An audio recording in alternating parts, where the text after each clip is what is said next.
What?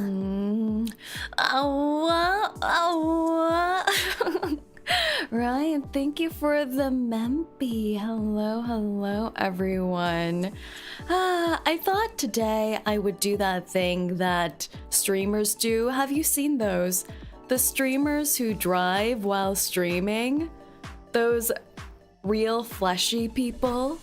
Like, they do a whole-on vlog in their cars, so I thought that's something I would test out today. So we're on the road, heading to Costco! Woohoo! Costco! Dash cam! That's not how it goes! They have like the selfie cam on them and they're like, I'm just picking up like 5 of my children from kindergarten. While drinking from my 3 Stanley cups. So we're trying to infiltrate that segment of the web. But hello everyone, this is your Hellhound Race Queen Saerin, and welcome back to the road. Hello Siegfried, hello Jade Scientist, hello Aura, hello Shackle, hello Biotech, hello Cold Stare. Oh my god, what's that on the road? Hello Master Nest, hello Hustle, hello Bear, hello Yanoto. Hello, Sabishimo no. Here's my obligatory once-a-week appearance.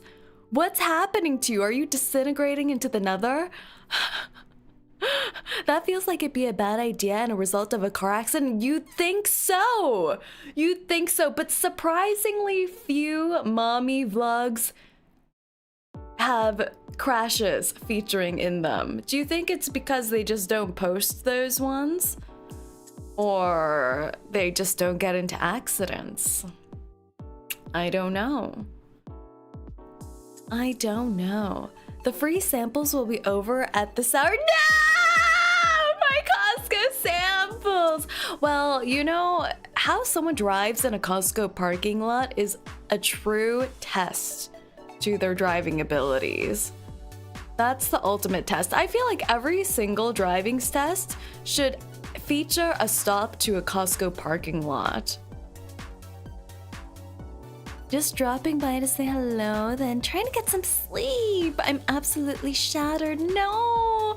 Pick yourself back up. Use some super glue. That's a wild idea. Don't you think so, though? I feel like driving tests are so widely inconsistent.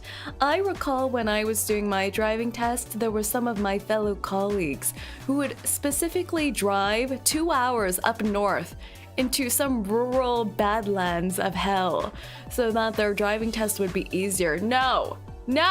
This is supposed to be a standardized test! Why are there cheat codes? Put them all into Costco parking lots, all of them. Every single one.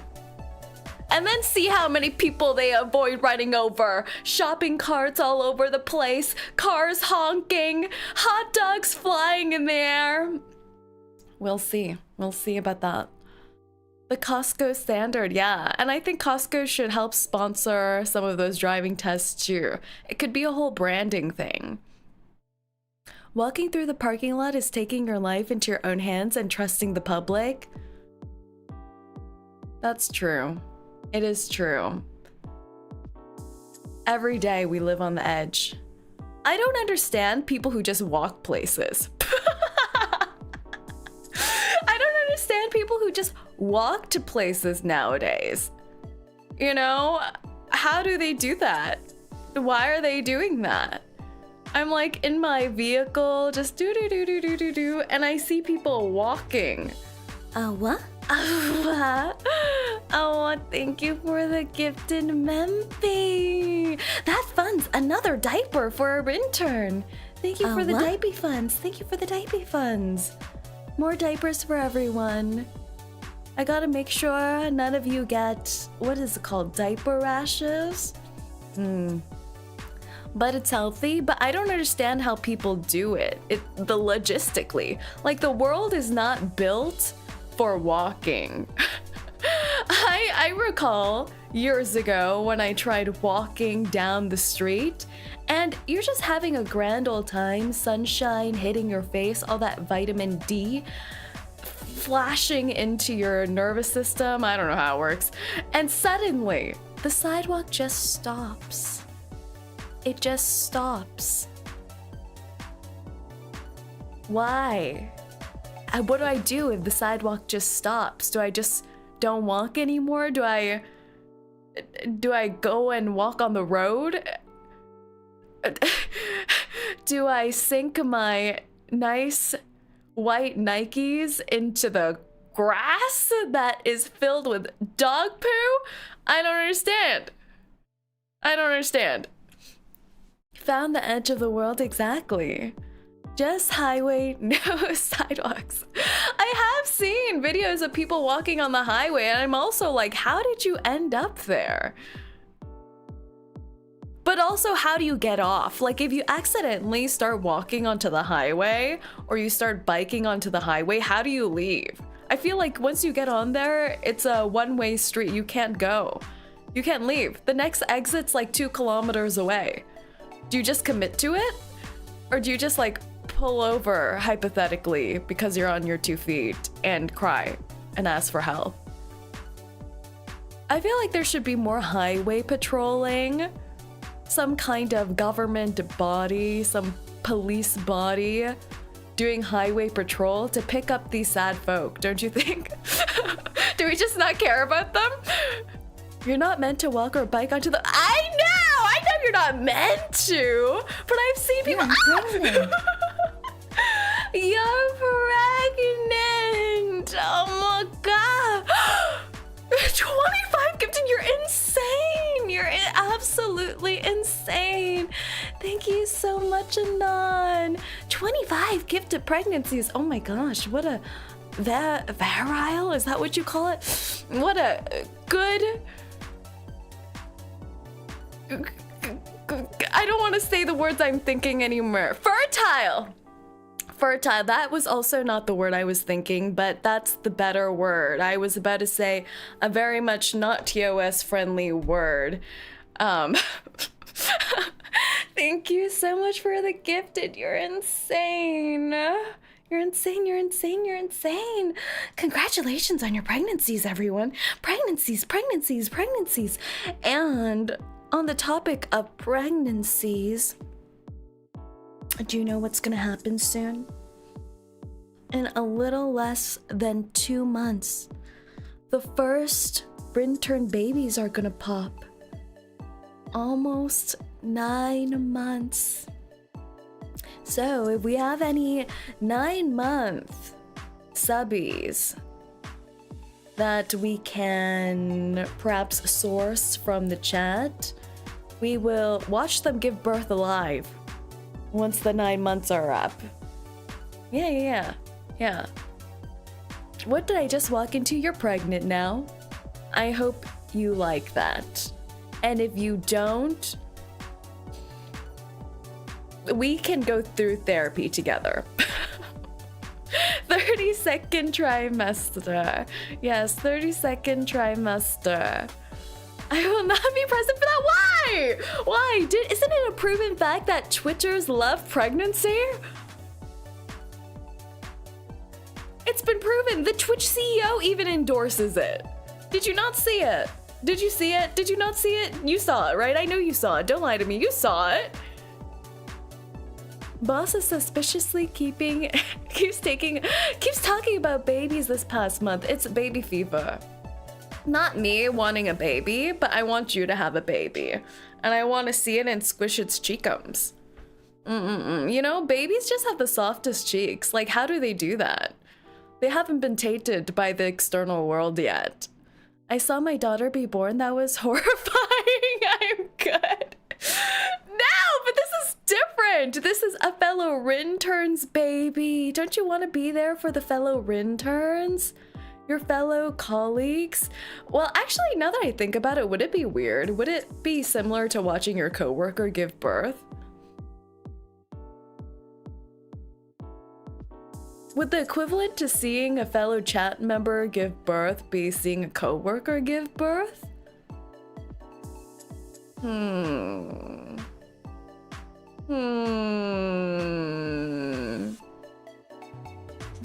Yes. Well, I guess I can put up a curtain. I shall dip into the hell budgets and put up a curtain. Just for the people who are squeamish.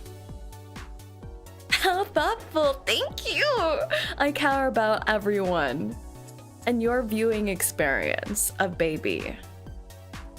As long as there's less blood and screaming, I don't know about that. I can't make any promises. I feel like the Rinterns are screamers. What do you think? Do you think you guys can give birth without screaming? I've watched several medical dramas in my life, so I think I'm qualified to watch you give birth. What have I learned from those medical dramas? Epidural. C-section. Push! Push! You're almost there! Keep pushing! Don't stop! Push! I see the head! I see the head coming up! Deep breath! Push! Yeah, I learned that. So I think that's gonna come in handy when you give birth sometime soon. Yeah. Do I need to know anything else? I don't think so. I choose osmosis for when I do. That sounds like an alien baby birth, you know? If you were to have a baby through osmosis, doesn't that sound like some alien situation?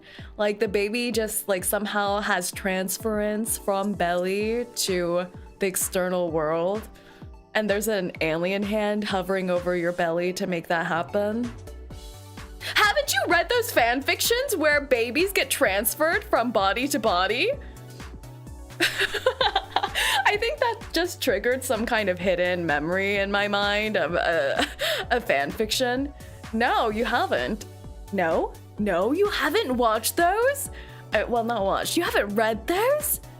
I distinctly remember reading a fan fiction where it's like kind of like Freaky Friday, where you wake up in someone else's body, but instead you wake up with someone else's baby in you.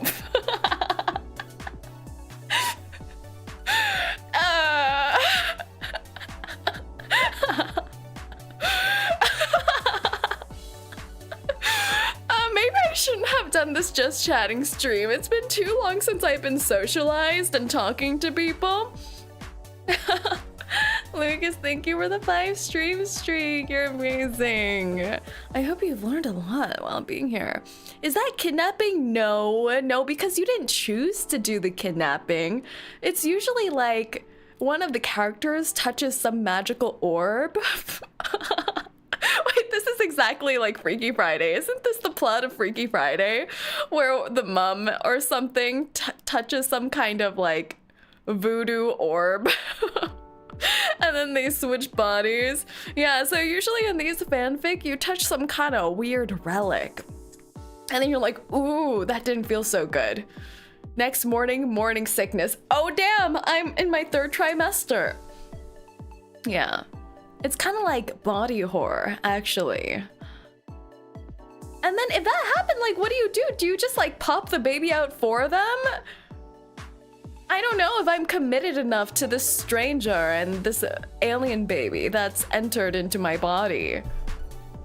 What tags are you even reading on AO3? Oh, on that same topic, I have started reading AO3 again.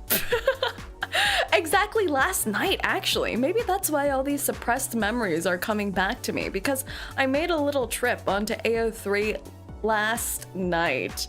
If you're not familiar with AO3, it stands for Archive of Our Own, which sounds incredibly scholarly, don't you think?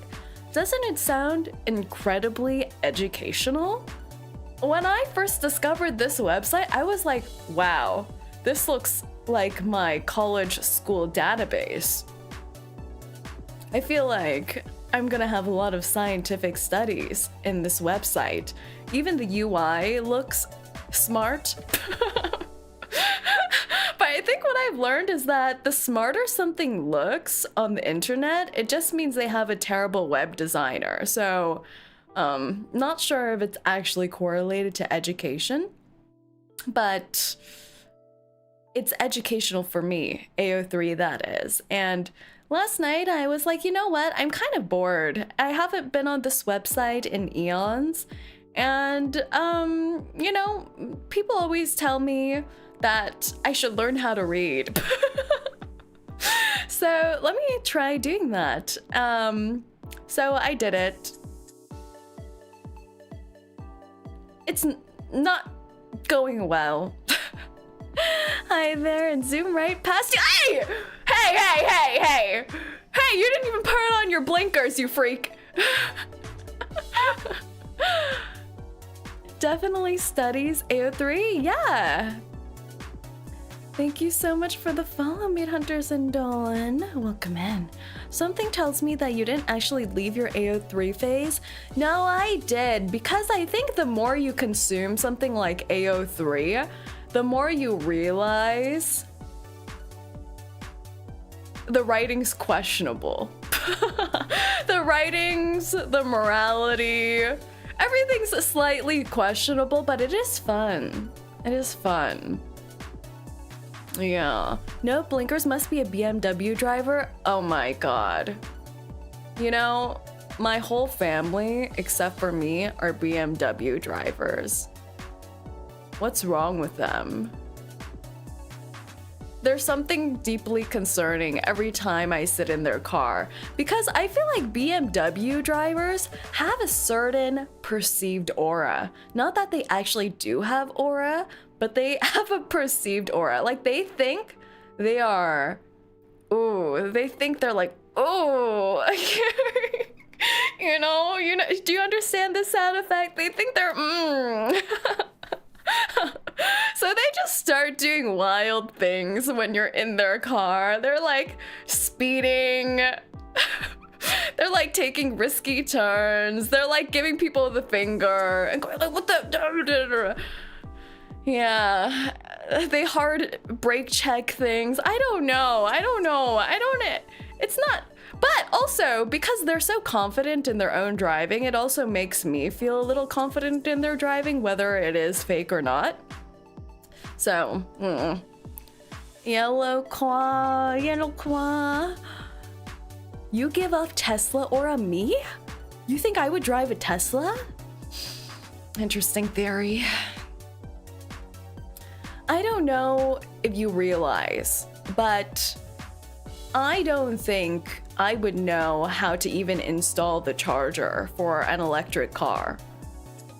If you've heard the stories of the trials and tribulations I went through to set up my pre-built PC, by the way, pre-built, you would know that I should not own an electric car. I should not own an electric car. It's not hard, really. That's what they always tell you, to get you to buy it. And then you bring it home and then it keeps popping up a low battery signal. And already when my iPhone or my laptop shows a low battery signal, I'm like, oh my god, what do I do? Because is it the same thing with an electric car as it is any other electronic? Like, you shouldn't be keeping it plugged in charging? Or you should wait until it's like on critical mass at 2% battery life before you plug it in to help extend the battery. Yeah, these kind of thoughts would just be rotating in my mind 24/7 if I owned an electric vehicle.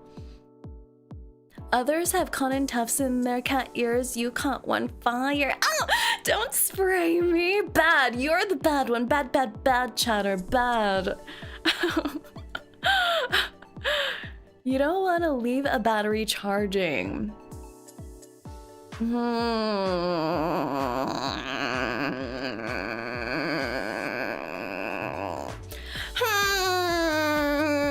Then don't you think that people designing these things should just make it stop charging?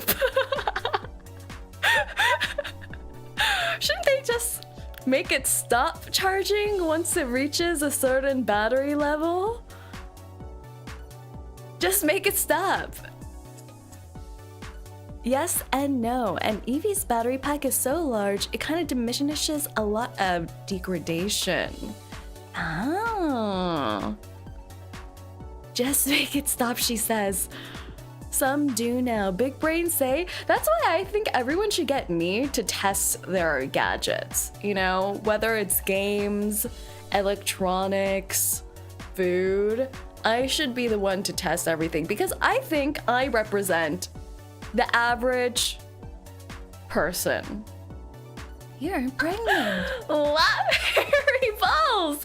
Thank you so much for your 2 months pregnancies. 2 months pregnant, 2 months pregnant. Have you seen any differences in your hairiness, perchance?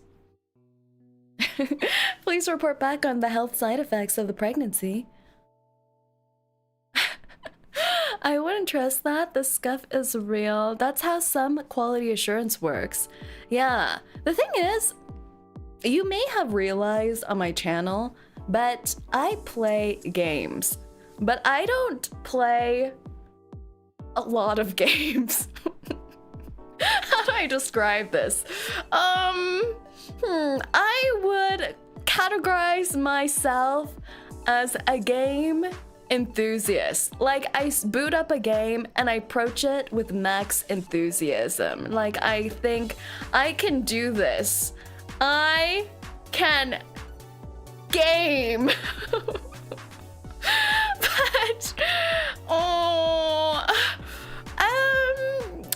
you know, it's games are hard. Games are hard. Saerin the game enjoyer, yeah, exactly. I don't know how some people just boot up FPS games and they're just like headshotting people, downing people. I don't understand. Like, is this built into your DNA? Were you trained as a 12-year-old on Xbox lobbies? How? They're like, yeah, I'm just really good at this new FPS game because, you know, I played this other FPS game before. I'm like, what? Are these transferable skills? You've never played this game before. What are you talking about? Did you go to some gamer school instead of attending middle school? I don't understand. They don't do other things. Yes, actually that and Black Ops. Oh my god, the Black Ops era of individuals, they're built different. They've seen things. When you mention Black Ops to certain individuals, they get a look in their eye, and it's not a healthy look either. They don't look well. Hello, your shorts ended up on my feed. Welcome in it. Legion Lee is how I say it. Welcome in, welcome in. We got another one. Another potential victim. I'm not gonna kill you. I'm not gonna hurt you at all, actually. I am a pleasant person to be around. Welcome in. Hello, how are we? We're doing well. Should that be my introduction to every first-time chatter nowadays? That I'm not gonna hurt you? Maybe I should try a different strategy, like cupcakes. We have cupcakes here! We have cupcakes! Yes, we have lots of nice baked goods around here, so make yourself welcome and enjoy. She's gonna force pregnant you, run. That's not true. Don't listen to this, unless you want to be pregnant. Legion, do you want to get pregnant? What do you think about kids? Have you thought about it recently? Have you had this growing urge in the past week since you found my YouTube shorts thinking, oh, I could really have something added to my womb?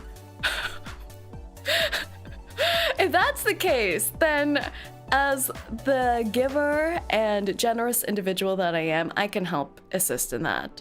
I have a cat. Does that count? Oh, a cat baby. That's adorable. I think it counts. I think it counts. I think it counts. We'll take in the cat. I have multiple cats. I hate kids so much. What's the difference between a cat and a kid? What's the difference? Is there truly a difference? I feel like taking care of like a cat or dog versus a child, similar responsibility levels. Except cats and dogs lick their own balls. I don't think children do that, right? I don't think so.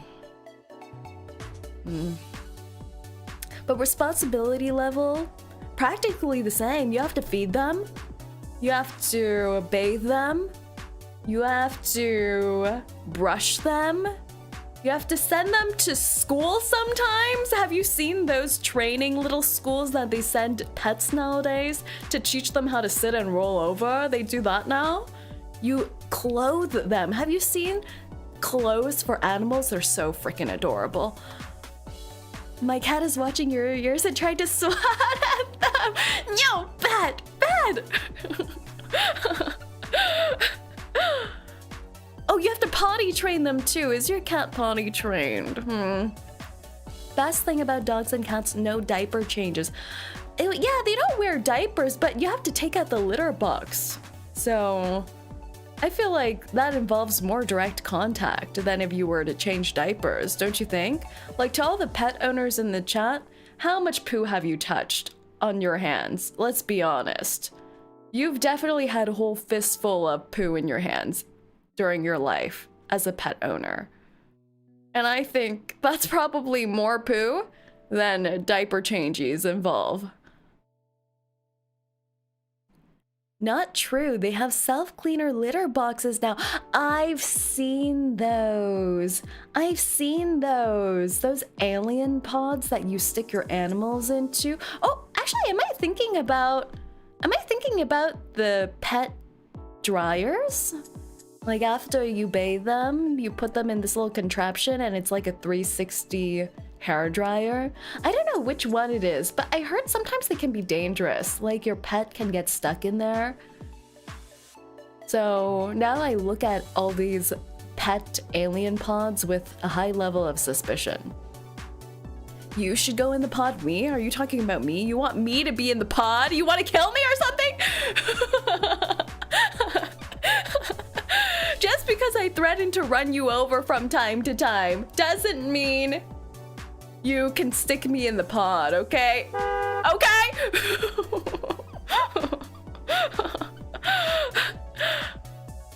It's not safe for cats, apparently. Yeah, that's what I've heard. Teach the doggo to use the toilet. You know, I thought about that because aren't dogs very well trainable? Like, they can learn little tricks and things like that. Have any of you tried teaching them to go in the toilet? Or maybe sometimes when your dog or cat feels like they have to go, can you just airlift them and hover them above the toilet and they just go? I don't know. I'm scared. You should always be aware on the road. You can teach cats that. Cats are better than doggos at potty training?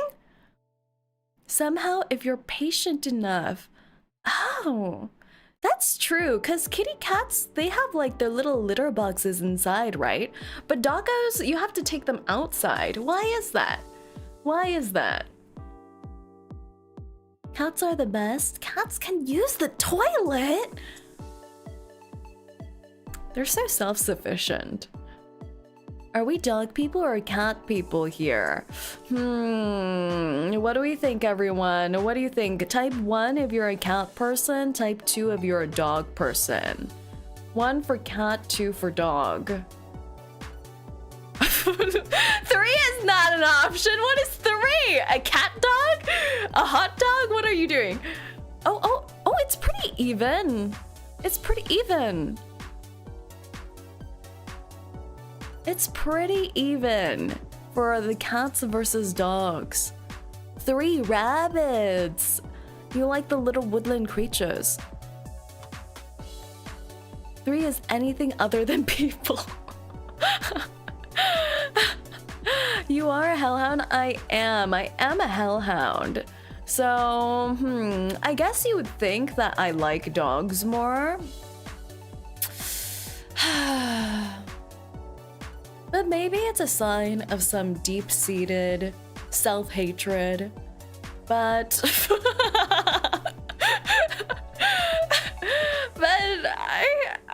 I quite enjoy cats. But I don't know. I like the idea of having a cat sit on my desk. That specific mental image is something that I harbor in my mind regularly. Like, I just want a cute little desk cat, you know? I feel like during the big COVID, a lot of people got cats during that era, and I would be on Zoom calls with some colleagues, and they would just have a baby kitten sitting on their shoulder during these Zoom calls, and I'm like, I know what you're doing, you little punk ass. I know what you're doing. You're trying to make me go, aw, and then forget about how you're late on your deliverables. You think I'm gonna fall for that? You think you could just use the little tiny baby kitten who's so cute and going so that I forget that you've been late to your deadlines 3 days in a row? And it works. It really does. They're so cute. My kiddo has a bed that hangs over my desk. That is so cute. That is so cute. Nasri, thank you for the follow. Welcome in. But I feel like if I was someone who spent a lot of time at home, I would want a cat. But if I'm not at home that much, then I would want a dog, you know? I feel like it's a lifestyle thing. But I really want an all-black dog. Like, I want a really, really jet black fur dog and a desk cat. I think those are the two things. Pitch black doggo and white desk cat. Could be friends. Like a black Labrador, yeah. I like medium-sized doggos, I think. I don't like the small ones who you can put in your purse, circa Paris Hilton.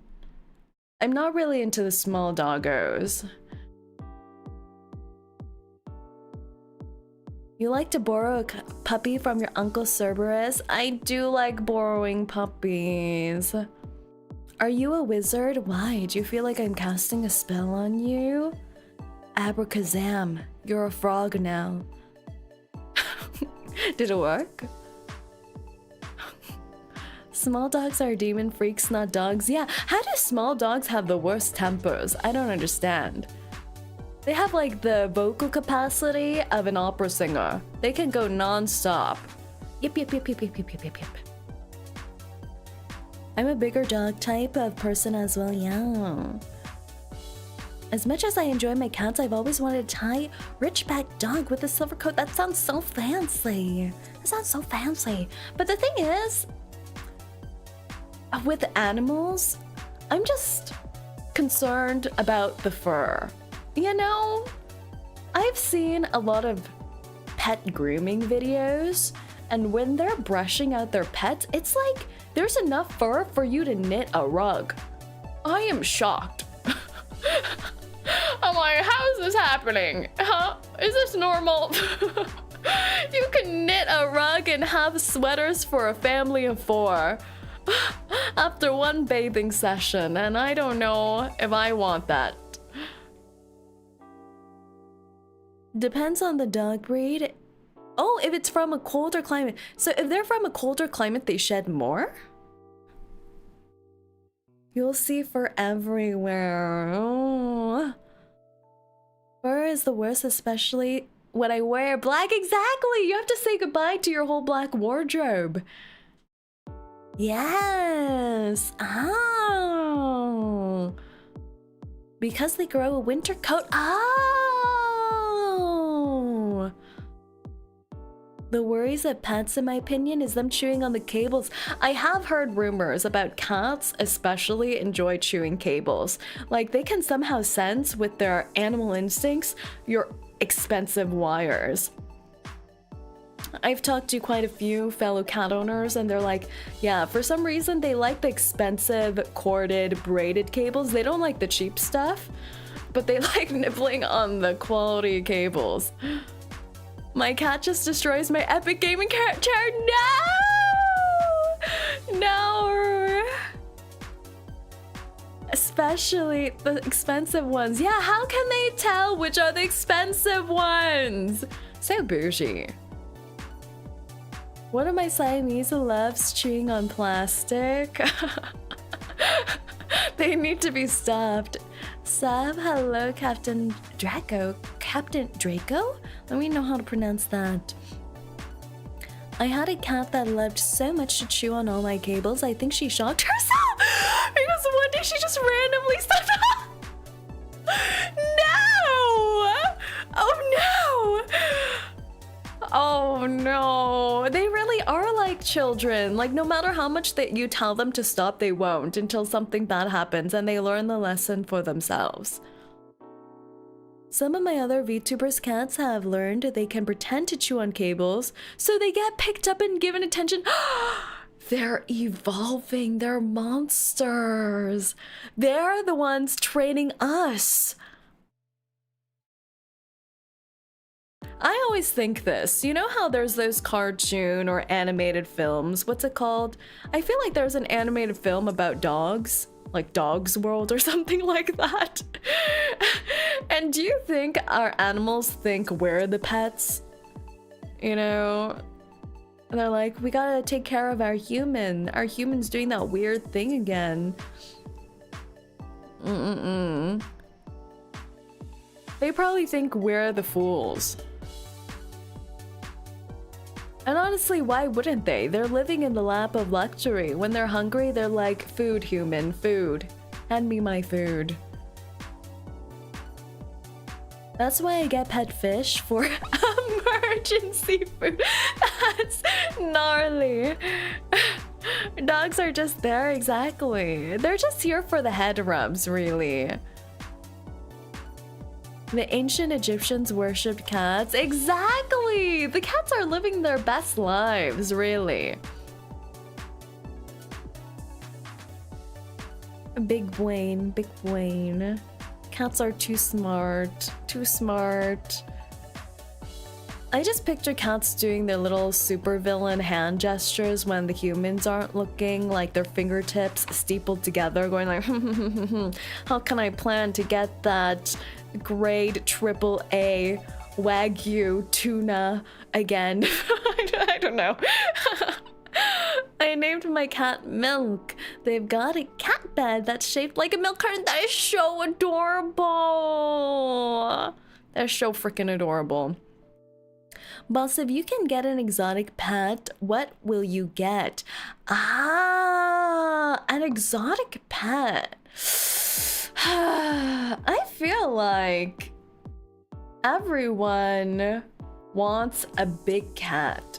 Don't you think? Everyone wants something from a big cat family, right? I don't know what it is, but when you're a young little hell pup, you just want a giant cat, like a tiger or a lion.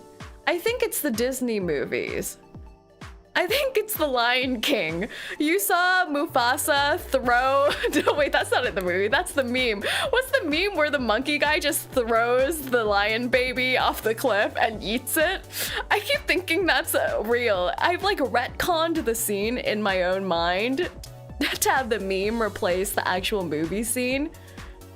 And in my mind, it actually happened. Rafiki just eats Simba. Yes, Rafiki and Simba. That meme where Rafiki is just like holding Simba in air above the little mountain cliff, going like, here's your baby. And then he just eats it. That's a Lion King edit. Yeah, in my mind, that's actually happened. I replaced my memories with that. I want a hellhound, pretty exotic, I think. Can do some marshmallow party. How dare you? You don't own hellhound. Hellhound owns you.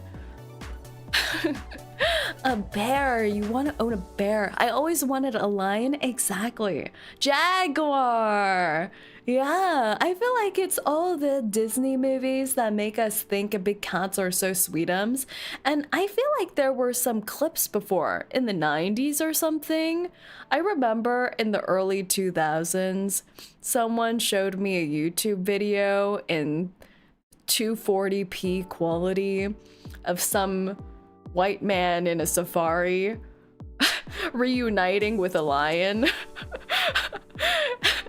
Like, it was filmed like a romantic drama. They were slowly running towards each other, and we were like, oh my god, is the lion gonna eat its face off? No, he recognizes him. It's love. And then they just have a giant hug. Do you know what I'm talking about? Have you seen that clip? It exists. I didn't make this one up. I promise. Christian the lion with his 2 owners, I remember.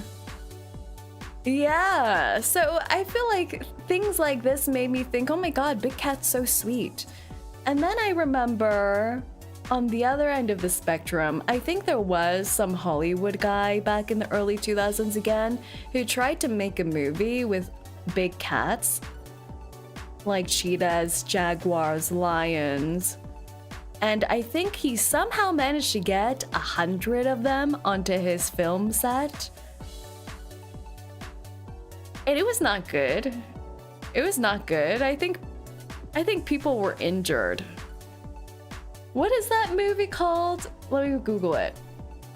Big cat movie. Big cat movie dangerous. This has to give me, oh, it's Roar from 1981. Roar, the movie about the guy with dozens of lines. Yes. Wow. Yeah. Roar from 1981. The summary says, a naturalist living with big cats in East Africa expects a visit by his family of 4 from Chicago. A mix-up leaves him searching for his family, who have been left in the clutches of wild lions. That description sounds horrible already. Sounds absolutely horrendous. Oh, you're pregnant. Pregnant bear.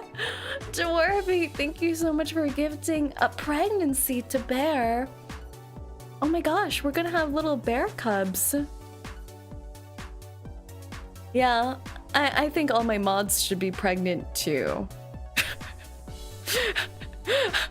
They need to understand pregnancy so they can support the pregnant interns. They're patient 0. Pregnant, huh? You didn't know? Being in my chat also includes a risk of pregnancy. Actually, I shouldn't phrase it like that. It includes a chance of beautiful magic baby making. Did that sound better? Tell me that sounded better. I'm new here. Oh, welcome. You may get pregnant. You're pregnant. Oh.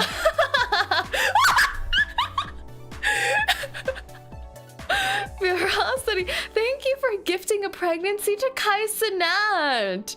Oh my god. How will we contact him to tell him the news? Someone send him a pregnancy test. Pronto.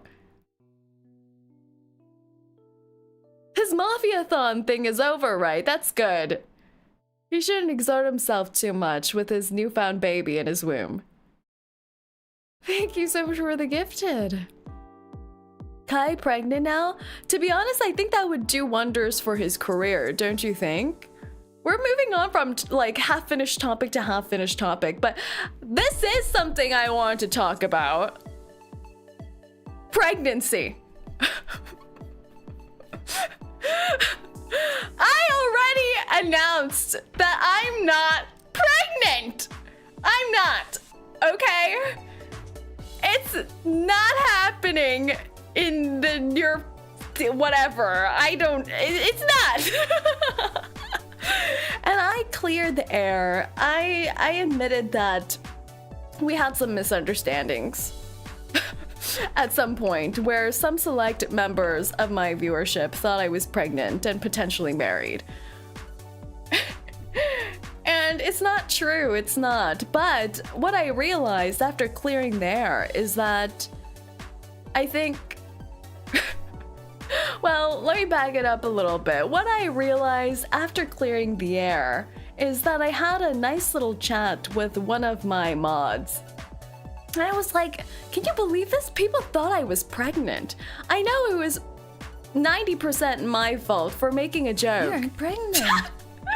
Legion Lee, congratulations on your pregnancy. Will you give birth to another cat? Oh, another cat. I saw your tweets. That sounds like something a pregnant hellhound would say. No! Yeah, I am not pregnant. I know the misinformation came from me. I'm 90% responsible for these pregnancy rumors. But I was making a little hee hee ha ha joke. So afterwards, I was speaking with one of my mods and I was like, can you believe this? People thought I was actually pregnant. Am I getting fat? What's happening? And he was like, you know what? Actually, I think you should get pregnant. I'm like, what are you talking about, huh? What are you even saying to me right now? Who are you? And he's like, no, wait, listen up. Just hold up, bro. But I think you becoming pregnant would be amazing for your career.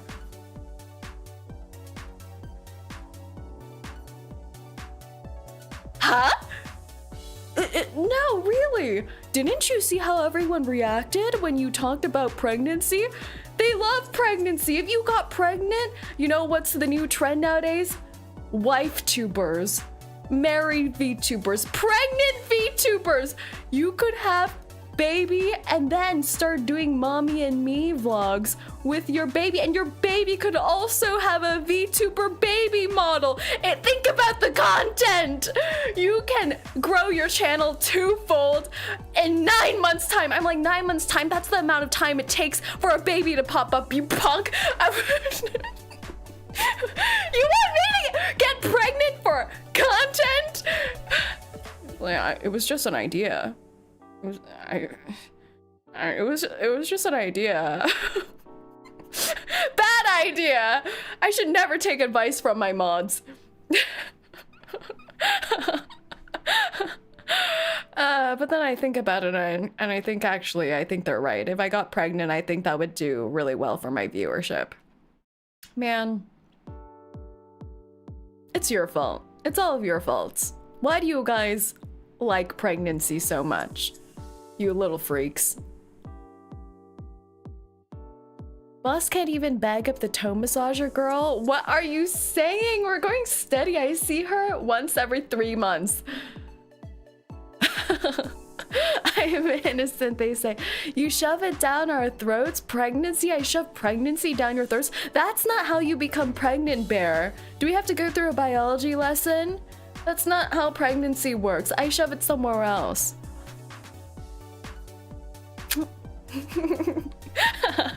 Say we want happy endings.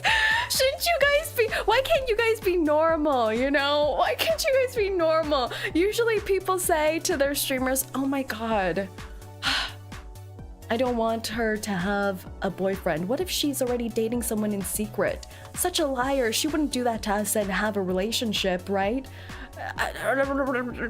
She's married to us. And instead you guys are like, yeah, get pregnant for content.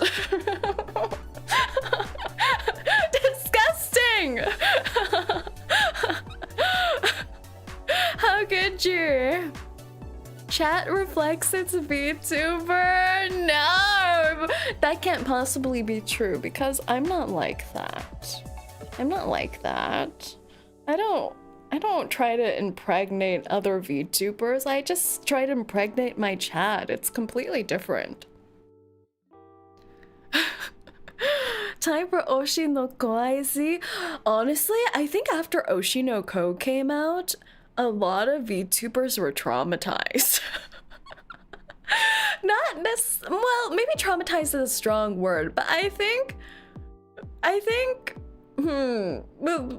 was a little, people were a little concerned. It's like when you watch something like Criminal Minds in the middle of the night and you watch it for 1 week straight and then you start looking at the door funny, like, what if someone's gonna break in? But that was a similar effect that 𝐂𝐡𝐚𝐭 had on VTubers. This show is calling me out numerous VTubers. I don't know if it's that per se, but I think it is somewhat common-ish knowledge that streamers have stalkers sometimes. So it's not completely out of the realm of possibility, which is quite scary. I've never watched it to be aged. I never finished it. I did start watching it, but I never finished it. But the stabby part happens quite early on, so I've been here for quite some time, and I can't say that my Oshi is say-so, not one bit. Who's that Oshi? Who's that unsay-so Oshi tainting you? Can't be me. I'm the pinnacle of innocence and sweetness. Parasocial fans, let's go! I'll just say Kana is best girl in Oshi no Ko. You know, I find it's... okay, the thing is, I only watched the first 3 episodes or so, but I'm getting some weird energy with the babies. Are they lovers? There's no way. They're siblings, right? They're siblings.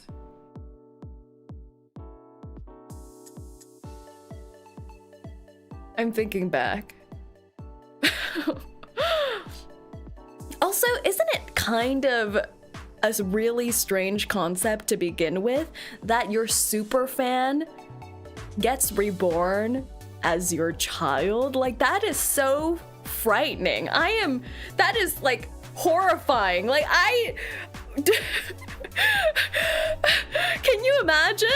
Could you imagine giving birth to your super fan and they're like your little toddler getting so excited to suckle on your teat? Like, I don't need this in my life. That's weird. It is weird. It's very weird. I'm like, who came up with Oshi no Ko? Boss. Don't boss ... me. Wasn't that a scene in one of the episodes? They're like, oh my god, my idol mama's taking off her clothes and I can suckle on her teat. I'm pretty sure that was built into the anime. Episode 1, yeah. Only in Japan things. You know, it's quite interesting because I feel like in Western media, we paint Japan as such a alien location, you know? We think they're freaks, but we also think they're super polite freaks. And they have all these weird things, but is it true? Is Japan actually weird? Or has Western culture just sensationalized everything? Especially, though, things that I really don't like are the YouTube shorts about Japanese food. They're like, you won't believe what they have in Japan. They have this bun with cream in it. I'm like, what are you talking about? They have that everywhere. Or they're like, you won't believe it. The Japanese people use this special shoe thing that helps you slip your foot into your shoe easier. I'm like, what are you talking about? We have that here too, but no one wants to use it anymore. They're like, yeah, they're from the future. I'm like, I don't think that's from the future. I think that's from the past. Hello, Ren. Hello, Rodsko. Welcome in, welcome in. Japan is only weird to the uncultured. I have been to Japan before, but quite a long time ago. And I think... was there anything weird that happened there?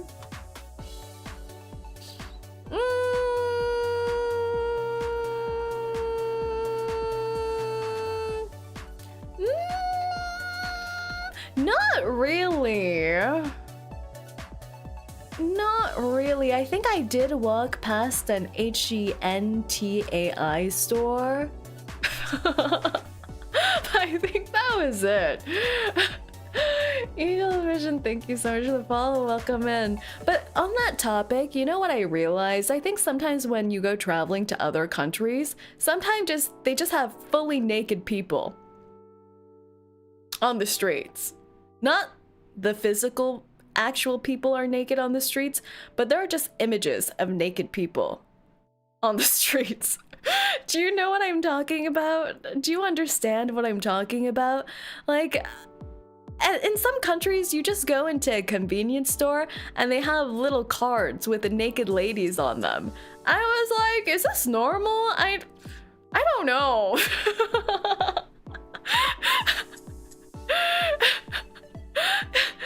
Like Walmart, it's like salacious photographs of ladies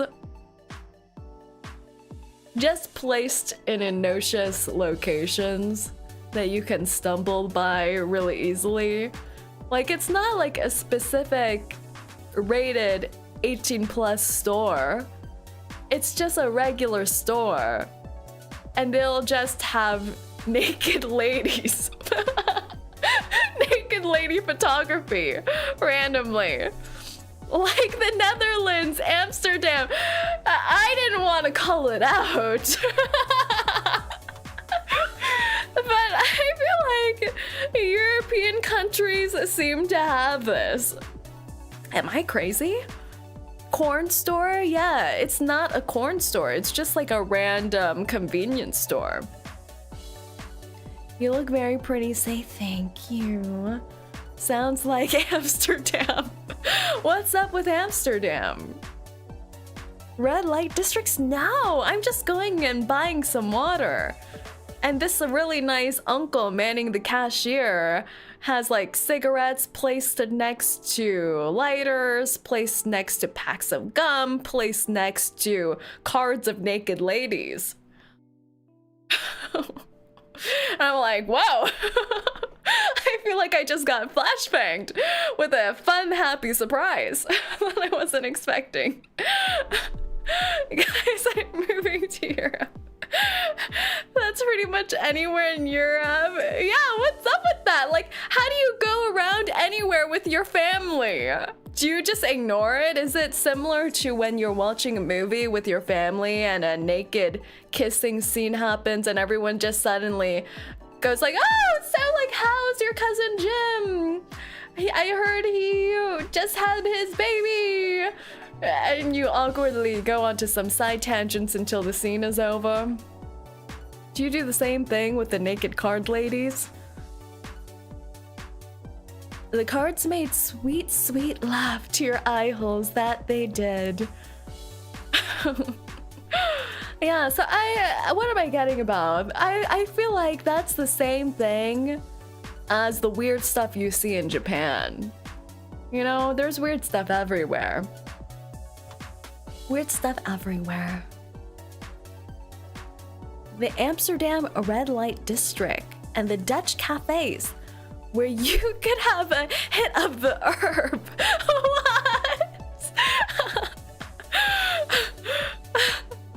What? What?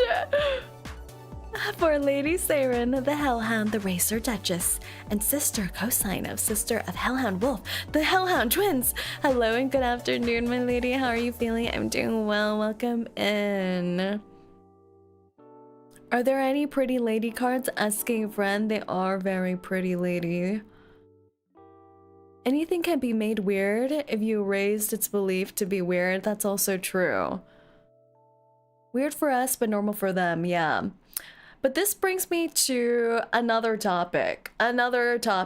League of Legends. League of Legends. So, I've been playing a lot of League of Legends lately.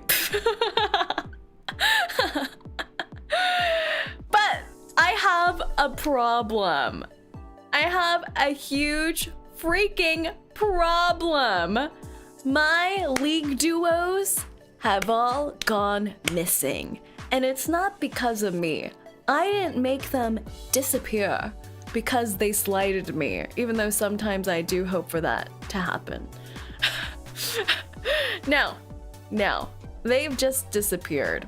I think it's you in the game. What do you mean?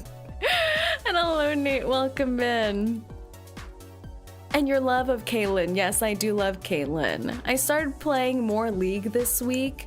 I think anytime I get really busy, anytime I get really busy, and then I can't play League for more than 3 days in a row, I have a huge relapse once I have free time. And then I just go on League and play for 10 hours straight like an addict, just huffing it back up like, there's my good League.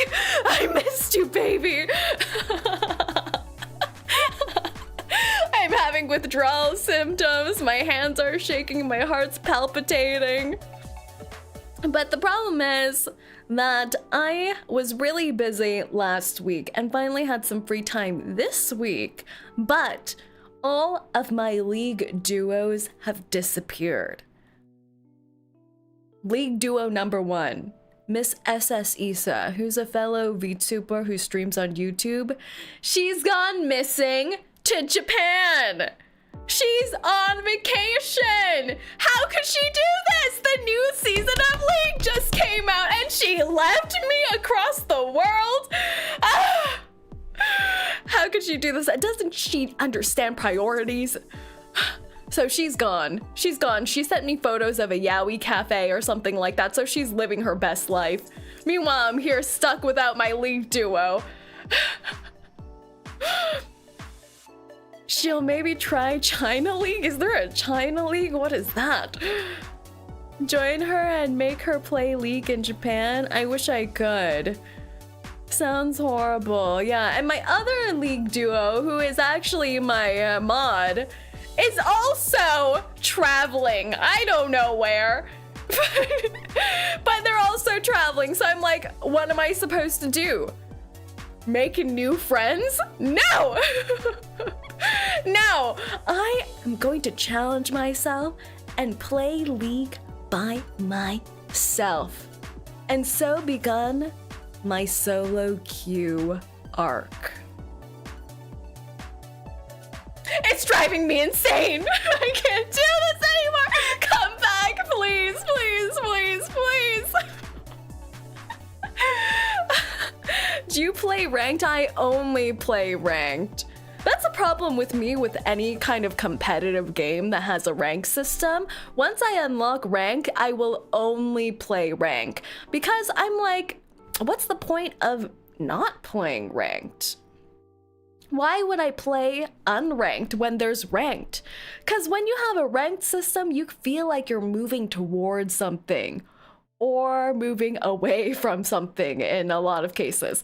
But there's a scoring system. I feel my competitive DNA red blood cells just burning with the thought of killing someone and it counting towards my score. You know, I'm a little competitive. I admit, I'm a little competitive. I'm not particularly good at FPS games or competitive games, but it's my competitive spirit. So I've started solo queuing for the past 3 days since the new season's been out, and I'm not doing well. Mentally, physically, emotionally. I feel constantly neglected because I play the role of ADC, and when you have an ADC role, you have a support role who comes in the same lane as you, and for some reason, when you're solo queuing, the supports that you get, they like frolicking in the jungle. They just abandon you. The game, you're 5 minutes into the game and they just leave you. And I don't understand what's wrong with me. Do I smell? Hello, 𝐂𝐚. Thanks to Legal Rice clipping your reactions towards the Nikkei version of the main character of Stellar Blade. Hello, Tony Mata. Welcome and welcome in. I love Legal Rice. They're so sweet for clipping us. Everyone, please make sure to check out Legal Rice on YouTube too. They also clipped my 2.0 debut. But welcome in, welcome in. Right now I'm just crashing out, so don't mind me. They're giving you space for the baby. Ah! I know. I'm a strong, independent hellhound, but I'm being attacked by two people. I'm being two-teamed. Like, two people are trying to give it to me in bot lane. I can't have my support wandering off. It's like you show up to a party with a friend and you're going to a party where you don't really know anyone and your friend knows them, and you go into the party and you're like, oh my god, there's so many people I don't know, and then your friend's just like, oh my god, I'm gonna say hi to Janice from accounting, I'll be right back, and then they just leave you for the rest of the 3-hour party. That's what it feels like to solo queue as an ADC. Horrendous. I really love your model. I especially love the details of your ears and tail. I'm reminded of that demon from This Is the End. I'm less frightening than a demon. Thank you. Which character left you? A lot of them leave me. I feel like in lower ranks, the supports just like wandering about. And I don't appreciate it. So I was going through a mental down spiral after 4 games where I heard defeat, defeat, defeat, defeat, until I got paired up with a Pyke as my support. A level 80 mastery Pyke.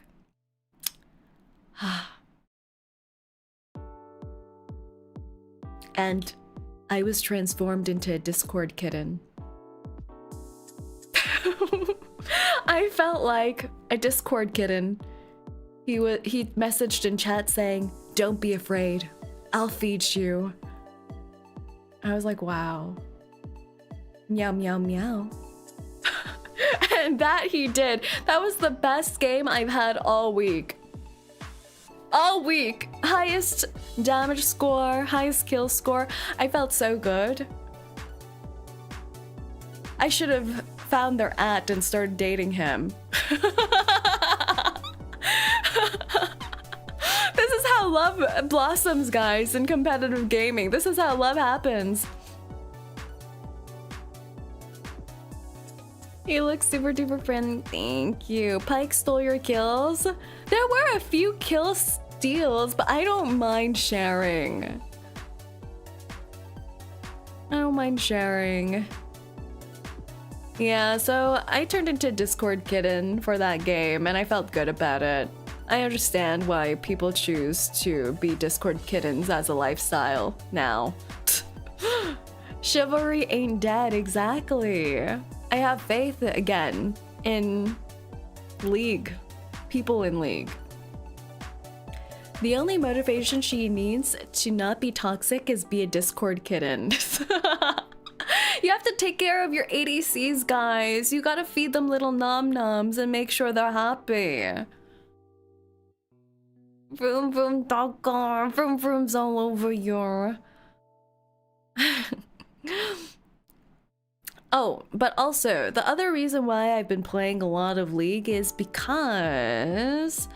how should I say this? You know how I'm a free-to-play player on all my games? Yeah, so that also applies to League of Legends. I'm a free-to-play player. And this happened. Look at this, guys. So I have this free-to-play skin. And then I have this free-to-play skin.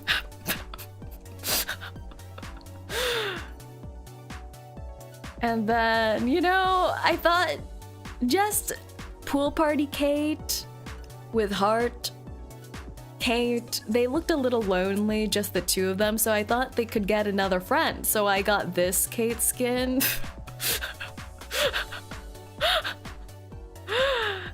In support of Worlds, by the way. This is the Worlds skin from 2022. So I thought Worlds just happened. I should support Worlds. Let me use this skin. And then I thought, you know what? These three look like bad bees. They could use a fourth so that they can form a quartet. So then I got this skin. And then I'm like, oh, 4 is my lucky number, but in a lot of cultures, 4 is a bad number. So maybe just in case some bad juju passes along from the East Asian believers, I should get another skin. So,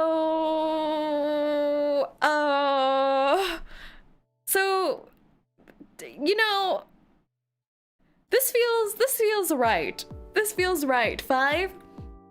This is like how I think people with baby fever feel like. They give birth to their first baby and they're like, oh, I really want a second baby. So then they get a second baby and they're like, that was so good. Our 2 babies are such cute little gremlins. Let's get a third. And then they got a third baby and they're like, you know what? We're so close to making a full baseball team. So let's get a 4th and a 5th too. And then they look at their 5 children. Everyone's crying. You don't have time to brush your teeth. And they're like, yeah, let's stop here. This is how I feel too. 5's perfect for the amount of Caitlyn skins, don't you think? Look at them, aren't they so beautiful? Also, it's not my fault. I will let you say it's not my fault that they brought back the World skin just a month or so ago when Worlds was happening. They brought it back. And then I just got the World skin and the next day, you know what they released? They re-released the Arcane skin because it was the Arcane anniversary. I'm like, well, I just have to get it. It's fate. My late mom raised 6 children. I'm the 6th baby in the family. Oh my goodness. Is it fun? Do you like it? I feel like it must be so fun coming from a big family. How much did you spend? Nothing. I'm a free-to-play player. Why would you even question me like that? Oh my goodness. Oh my goodness. Why would you even say such a thing? Be gone with your false words. I love my siblings. Aww. I was adopted. Ooh. Yeah, I feel like if you have a lot of siblings and things like that, it's always fun. Or adopted too. I feel like that's fun too because everyone comes from such different backgrounds. Did you call them like shift up? Well, the Riot people, they're not as responsive to their emails, but I think they are more responsive to threats of violence. So it was a little easier to get these skins than it was for shift up, thankfully. Threats usually work, they do. I'm a fan. I'm a fan. And don't they just look so freaking beautiful? Look at them, like look. Like, I need to stop motorboating. I need to remember sometimes that any noises I make on stream are there forever. And recorded for the internet and control myself. But sometimes it's just so hard when you can see, you know, they're just so beautiful. My girls. Those are my girls. I got 3 stepsisters and 1 real sister. So many girlies. So many girlies. I only have 1 older brother. And it was torture. That's the thing. I feel like if you have just 2 children in the family, they are bound to fight. They're bound to fight. If you have 3, if you have 4, if you have 5, there's too many. There's too many to fight. You could escape. It's like the same thing as when you transfer from elementary school to high school. Like if you're in elementary school, you feel like there's so few people, you can't really escape anywhere. And then you enter high school and you're like, wait, you could just stop talking to them. I think the same applies to the number of siblings you have. If you just have one sibling, you're stuck with them. Like you can't escape their wrath and fury. If they steal your pencil, you can't fight back and get it. It's over for you. But if you have 3, 4, 5, you can have a favorite sibling. You're gonna have a favorite sibling that you talk to all the time, or you can tattle with another sibling. I always butt heads with my brother. We always fought since we were kids. Yeah. I'm the only boy in the house besides my dad.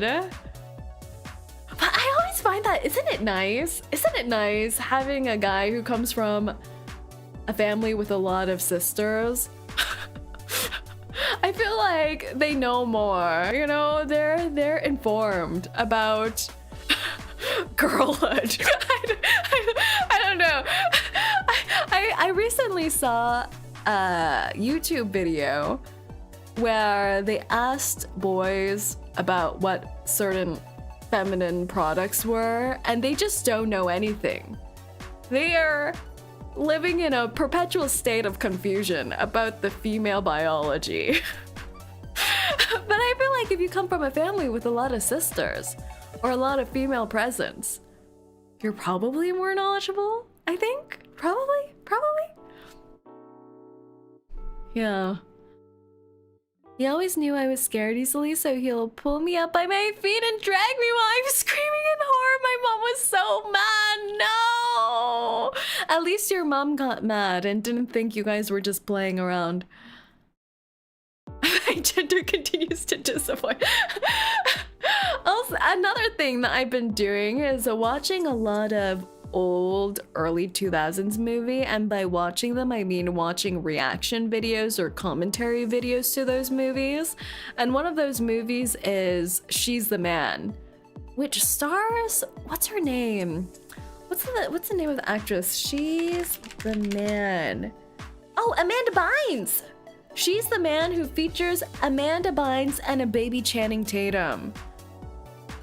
So I've been watching commentary and reaction videos of She's the Man, and one of the scenes is that she drops her tampon on the floor, and because she's cosplaying as a dude, she has to pretend that it's something else. So she's like, oh yeah, I just use these tampons and shove them up my nose to stop nosebleeds. Cut to a scene with all of her male roommates, all of her male friends, and they all have tampons stuck up their noses. That's the amount of knowledge I expect from the male population on female health products. So it's difficult to disappoint me, really.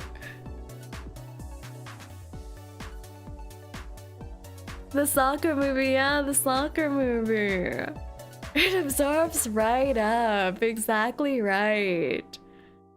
It's a remake of a Shakespeare play. I heard that that was the premise for the movie. What is it? Which Shakespeare movie was it based on? Oh, Twelfth Night. Twelfth Night. Isn't that crazy? Isn't that crazy? You heard of Dukes of Hazzard in 2000s? I haven't actually. What is that? Dukes of Hazzard. Dukes of Hazzard. Oh, I don't think I've watched this actually. 2005. I don't think I've watched this one. Just some good old boys, never meaning no harm. 2005 movie, 20 years old.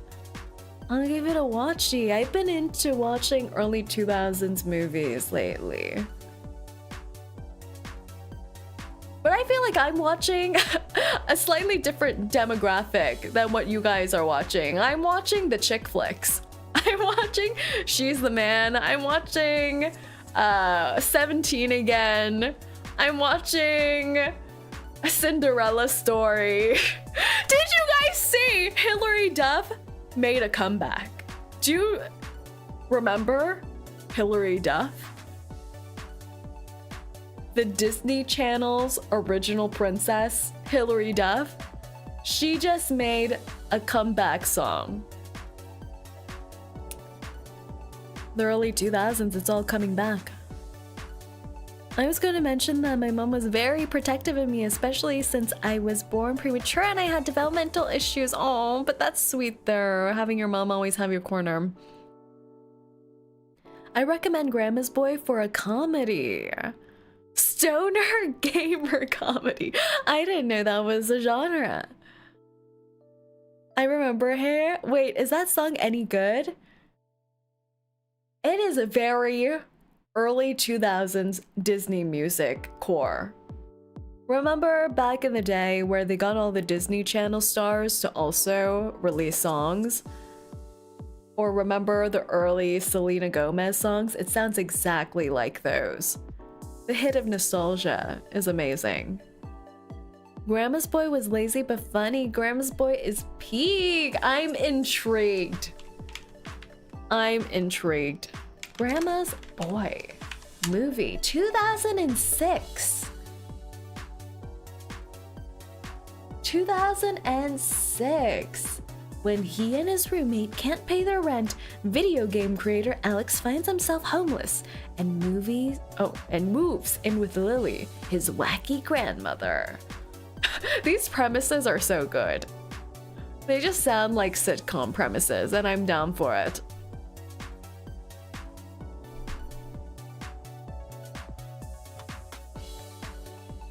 Thankfully, I'm doing much better. I'm glad. It was like Happy Gilmore time frame, I think. Made by the same production company. Oh. Even the cover art, the promotional art for this looks so fun. I shall give it a watch. It's been a while since we had a YouTube membership stream, so maybe we can watch it there. A little movie night. A little movie night.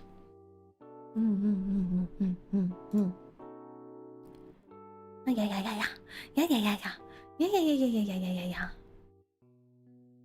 Yes, I'm in. Woohoo!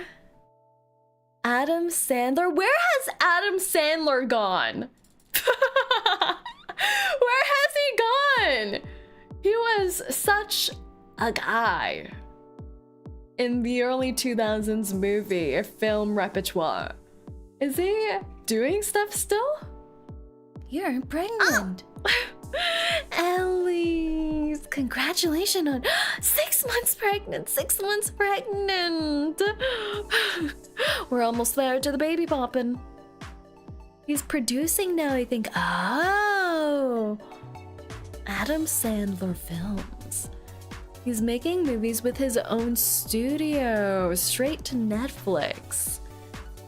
He played a talking lizard in a Netflix movie. Oh,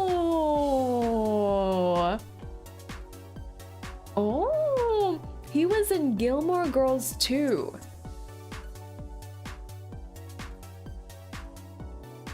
Oh, his film IMDb is so diverse. Sesame Street, he was in Sesame Street? Oh, one episode. He was in one episode of Sesame Street in 2009. What a legend. You're paying the hospital bills, right? We're doing that holistic home thing where you give birth in a kiddie pool that I have set up in my kitchen. Don't worry, I'll hold your hand and give you orange juice to suck through a straw. Doesn't that sound nice? That's how they did it on the Twitch thing. The Twitch streamer who gave birth on stream pregnant thing. I can order pool, and you can sit in my pool.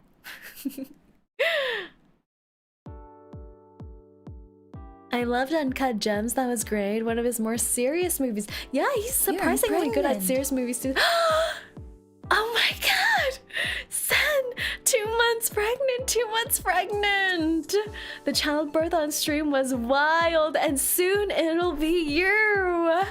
Soon, soon, soon. Did they actually show the baby pop out? Like, how much of the baby did they show on the Twitch childbirthing stream? Did it pop out and then they're like, ooh, baby? Click still fucks me up. Oh my god, I forgot about Click. It is so upsetting. I don't think they showed anything graphic. Yeah, I mean, like, did they show like the baby afterwards? You know, after cleaning him up and then showing him to the camera and going, baby, say hi to chat. I think, sir. Adam Sandler. No, we don't need to see Adam Sandler giving birth on a Twitch live stream. No. My favorite Adam Sandler movie of all time is Big Daddy. That was hilarious and a bit emotional. Adam Sandler had so many good movies. But Click was so messed up. I cry every time I watch that. Did they get banned afterwards? No, I don't think so. I think the CEO of Twitch said, good job, happy baby. Supposedly. Don't sue me.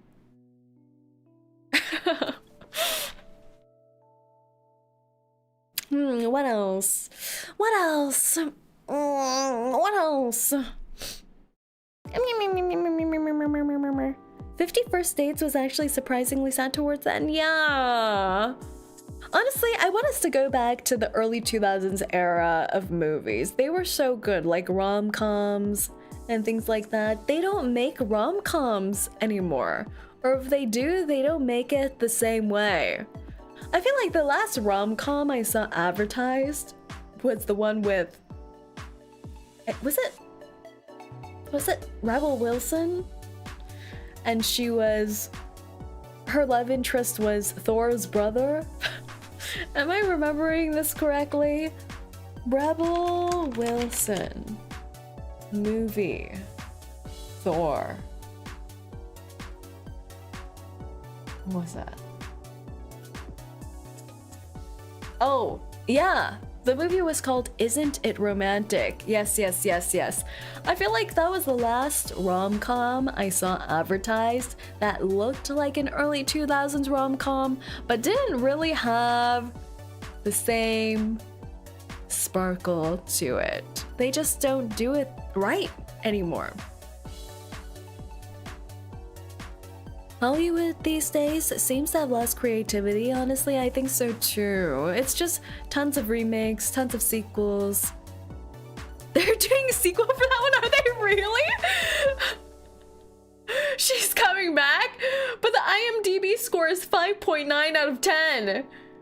That convinced them to come back? Well, why not, I guess.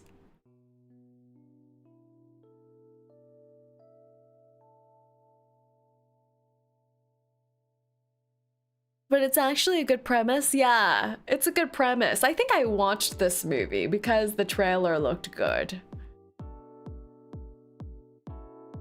I'll focus on horror movies.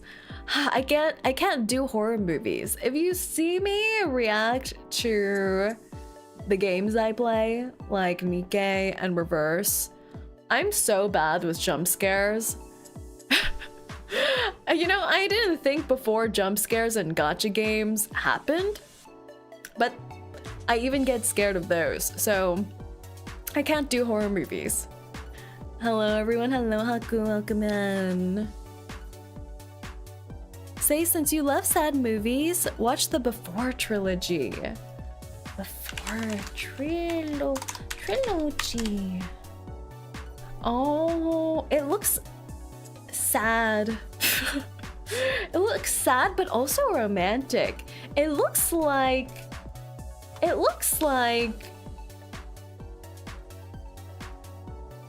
a Leonardo DiCaprio circa Titanic kind of movie, if you know what I mean. Just from the promotional photos.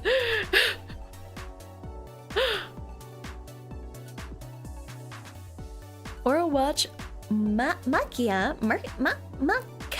I don't know how to say that. Makia. Ah, it looks sad too. I love sad movies. I love sad movies. I love sad. New season of Fallout soon saying you should check it out. It's pretty good. I'd rate it 6.7. Oh.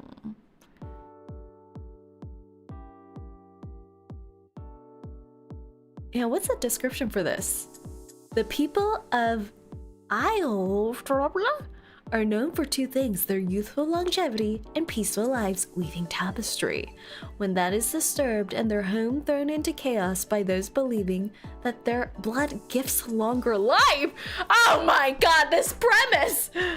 Makia loses not only her friends, but a place to return to. Wait, this sounds good. This sounds good. This sounds like cannibalism! Ooh la la, cannibalism! Sounds good. I know many don't like the 2023 movie of The Flash, but man, the scene in which Barry Allen says goodbye to his mom got me sobbing. Oh no, that's such a good moment there. No, there's no cannibalism. Blood-sucking? Vampirism?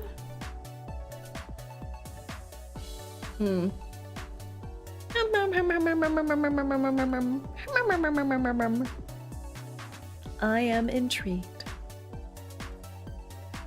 Rin must really like Titanic and The Notebook. I don't know if I would say I like Titanic. I feel like Titanic gave me a fear of water more than a hellhound usually does. Now I have like an irrational fear of cruise ships. But I'm not sure if I really liked the movie per se.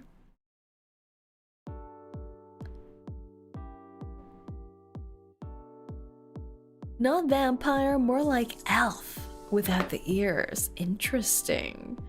It's my personal favorite, even though Warner Brothers ruined the movie during pre-production and post-production. They keep doing things like this. They keep doing too much. Ghost ship got me afraid of cables. Ghost ship. Ooh. Wait, the promotional photo for Ghost ship goes hard. In a remote region of the Bering Sea, a boat salvage crew discovers the eerie remains of a grand passenger liner thought lost for more than 40 years. Ooh.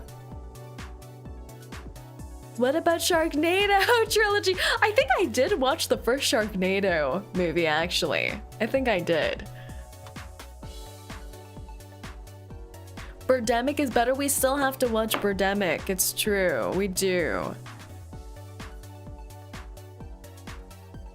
Comedy, sci-fi, fantasy, horror, drama. So many movies.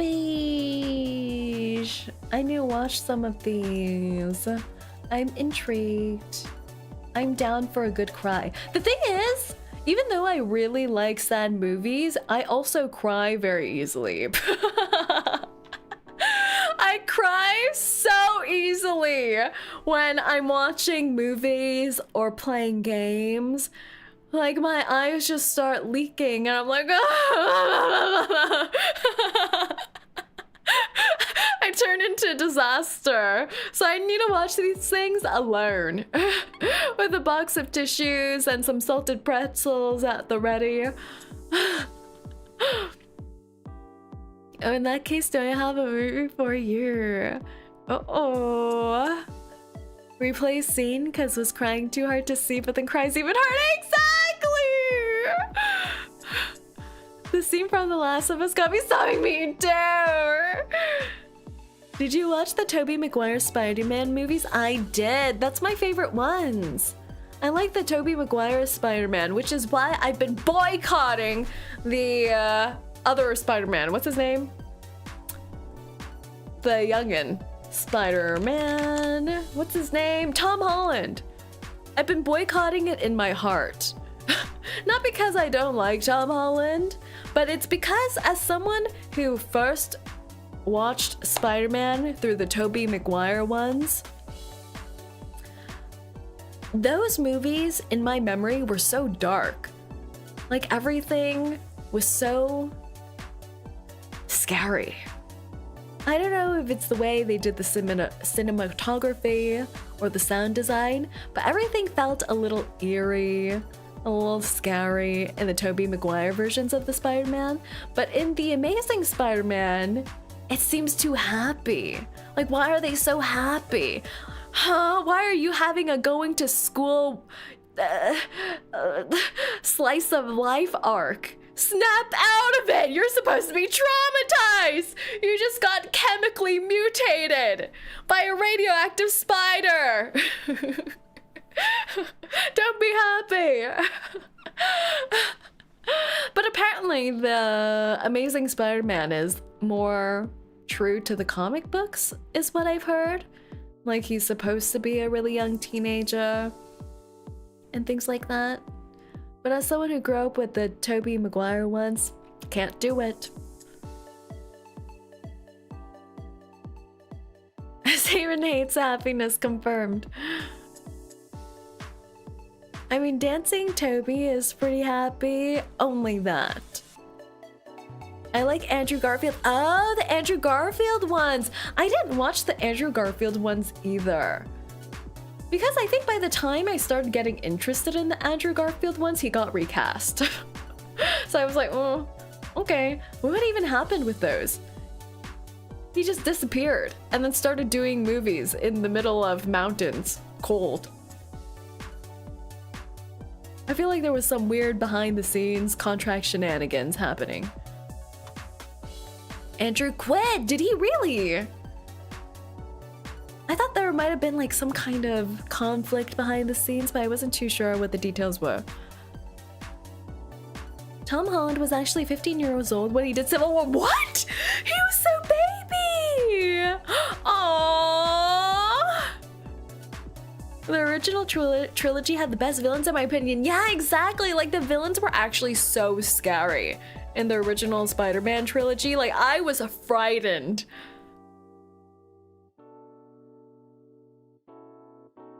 Tom Holland, actual baby. Actual baby. Sony has trouble releasing the character to Marvel for movies. It's kind of a big thing. Oh yeah! Oh yeah, I remember! There was some kind of weird rights things. Like, some people had certain rights to just a portion of the comic books, and some had rights to some other things. Yeah, I remember that.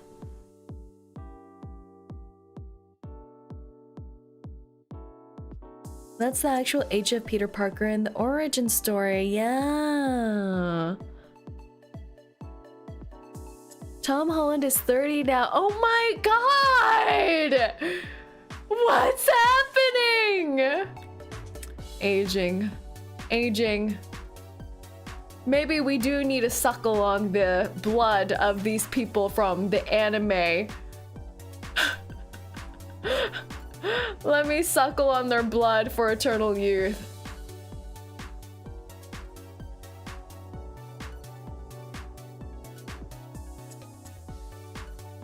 And isn't Tom Holland dating Zendaya now? They're so cute. They're so cute together. They're so sweet.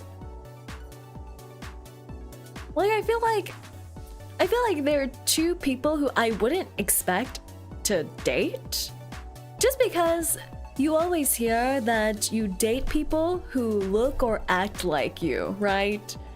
And they do not look like each other at all. Like, people are always like, is that your partner or your sibling? For a lot of people, right? So there are people who visually I didn't expect to date, but they are so cute together. They're so sweet. Aren't they married? Are they?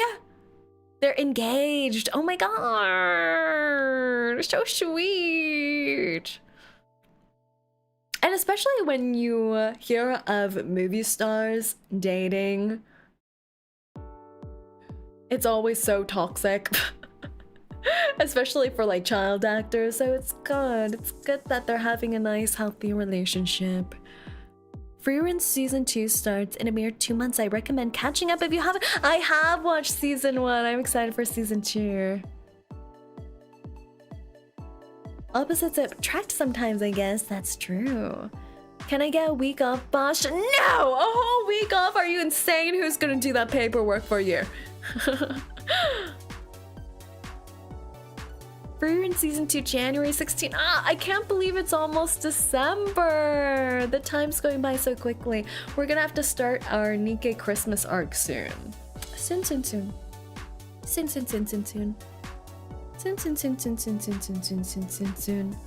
But speaking of opposites attracting and dating people who are similar to you, I've had this question spawn in and asked to me before, but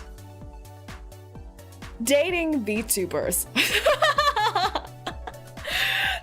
Dating VTubers. So you want to date a VTuber? Already, wrong decision. Don't do it. Look at us. Do we look like stable individuals to you? No. We have so many issues. Yes, you looking at the anime person on the screen, do we look stable at all to you? That's part of the fun. No, it looks fun. It looks fun. But we have real issues. You know what the leading cause of relationship breakups are? Money. Finances. You know who never has money? VTubers. Do you think someone who spends $10,000 on a VTuber debut is good with finances, is responsible, is financially stable? No, we have no impulse control. Absolutely nothing.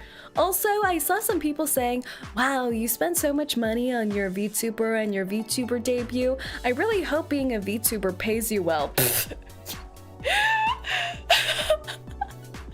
What do you think I'm making over here? You're insane!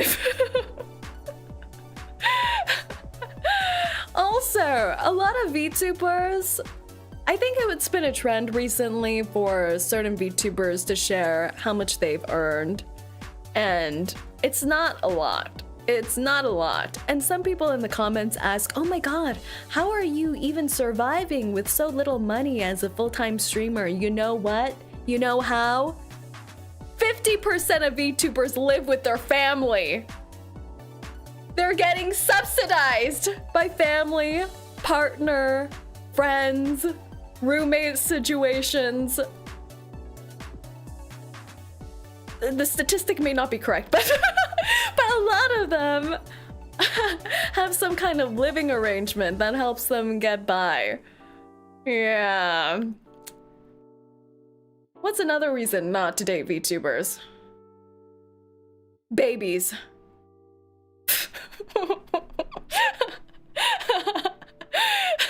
I'm just gonna leave it at that. Babies. I guess if you were to date a VTuber, you would have all the same struggles as long-term, what do you call it? Long-distance relationships or internet relationships would entail, plus your partner would be emotionally unstable. Like, think about it. To be a VTuber, you have to have at least a little bit of narcissism, first of all. A little bit of narcissism, a lot of self-confidence. To be able to start live streaming and thinking that you could garner an audience with people just listening to you yap and play games. So we're a little messed up. So yeah, number 1, financially unstable. Number 2, narcissists. Number 3, long distance dating. No babies, guys, no babies. Unless you're one of my viewers, then I'll pop a baby into you anytime. And number 4. What else is weird about VTuber dating?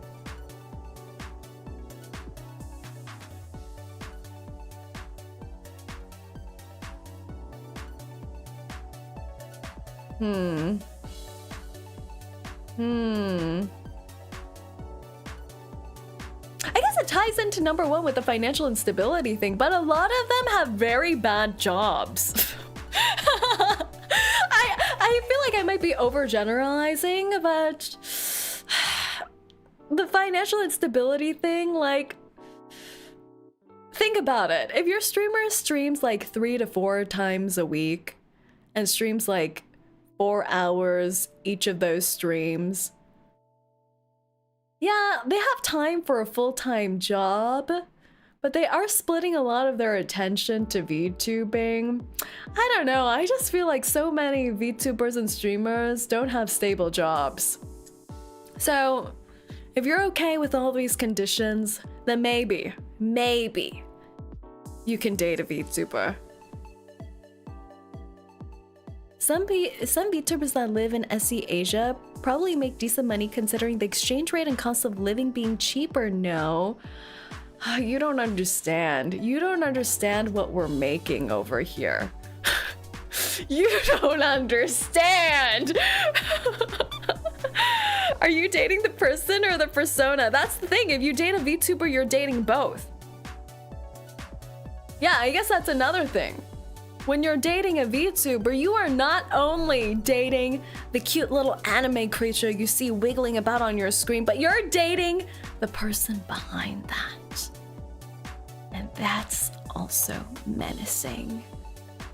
But on the flip side, they could be very good at role playing, if you know what I mean, bite slip.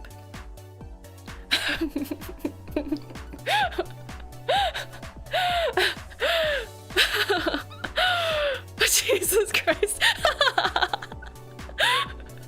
I'm going to say it again. My mom would like you because of pregnant chicks. As long as you want to play games together offline, we're good. I think that's also another problem though. I feel like VTubers, because they spend so much time playing games on stream, I don't know how often they like gaming off stream. Like me personally, I don't play any of the games I stream when I'm not streaming. I only play League of Legends. And I think it's partially because you're kind of compartmentalizing streaming as somewhat like work, you know? It's kind of like another form of work in a way, even though it's a fun work. So you don't really want to do the same thing when you're off stream. Most I know play very little off stream due to time available and having a break from stream. Exactly, you're already sitting so much in front of a screen and things like that. And you don't really have much time. I think most VTubers I know have full-time jobs, part-time jobs. Actually, there's a whole mix. There's like full-time job, which is the worst. If you have a full-time job and you do streaming, you have no time. You have no time for anything in your life. Absolutely zero time.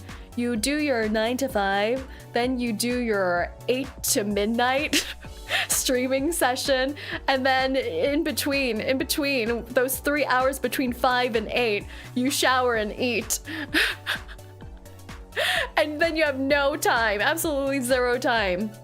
And then there's the VTubers who are still in school, the youngins, the babies, the baby cheeks, who still have future in their mind's eye, who just are going like, ooh, VTubing's so fun. They still have energy. Crazy. They still have energy, guys. They haven't formed wrinkles. They're full of life and exuberance. Just having fun making new VTuber projects. Oh, how I scorn them. They have quite a good amount of time. Because it's just like in between lectures and things like that, they do VTubing. So they're just having the best life ever. And then what else? There's the part-time workers, the part-timers. So they do part-timing and then treat VTubing as another part-time job.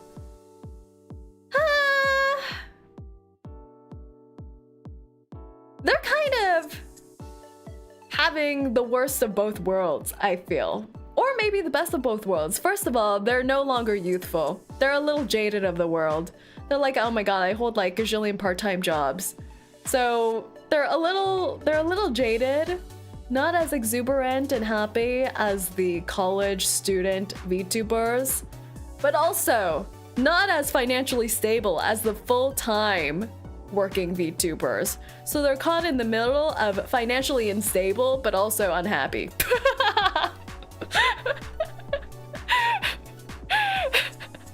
Stressed, looking at bills coming in. The abyss, exactly. If Saerin only likes to play League, does that mean Saerin has a bit of a toxic personality? League community is infamous. Can't you tell that I have a toxic personality?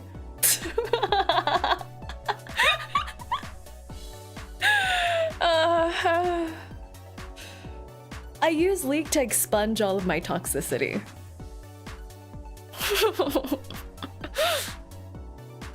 She takes our toes. She takes our toes. Say is pro at hag maxing. What does that mean? Like I'm the supreme overlord hag? Like I'm the haggiest? Oh,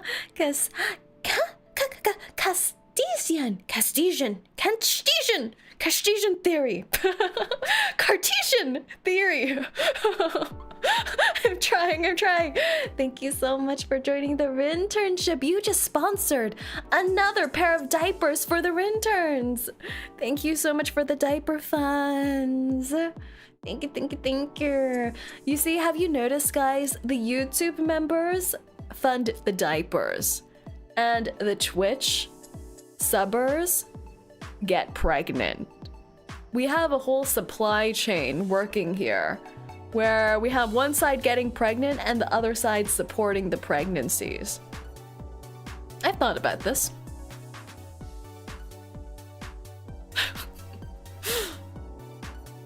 I went to business for myself a few months ago. I can't imagine doing that as a VTuber and having to be so public-facing and rely so much on my personality. It's a very big time commitment. Bursts into the room. Big boy has arrived. Hello, big boy. Saerin, do you know who Elvira is? I don't. Elvira? I don't. Do not. Is this type of system lucrative? I mean, I feel good about it. I feel good about the pregnancy and diaper exchange supply chain. I mean, I came up with it. Of course I feel good about it. I feel great.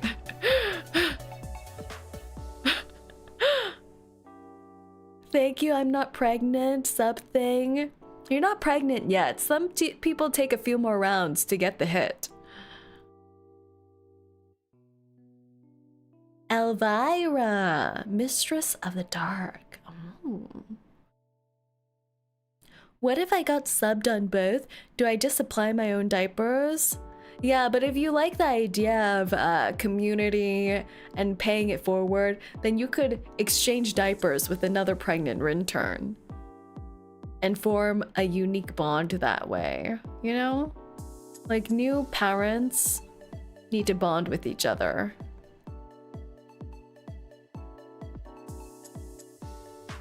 Get the hit, you're making it sound like a drug. It's better than any drug. Epidural. Mike, thank you so much for the follow. Welcome in.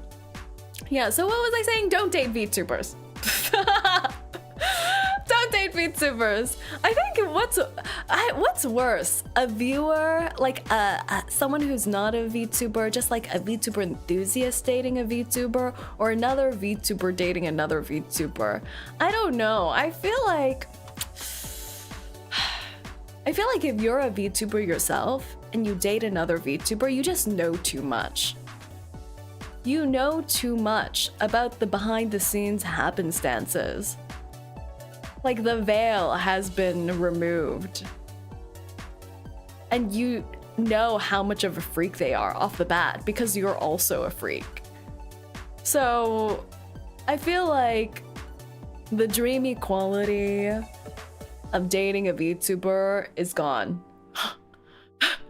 If you're also a VTuber, it's over. You have no illusions anymore. But if you're a VTuber enthusiast who's dating a VTuber, I feel like it could be fun.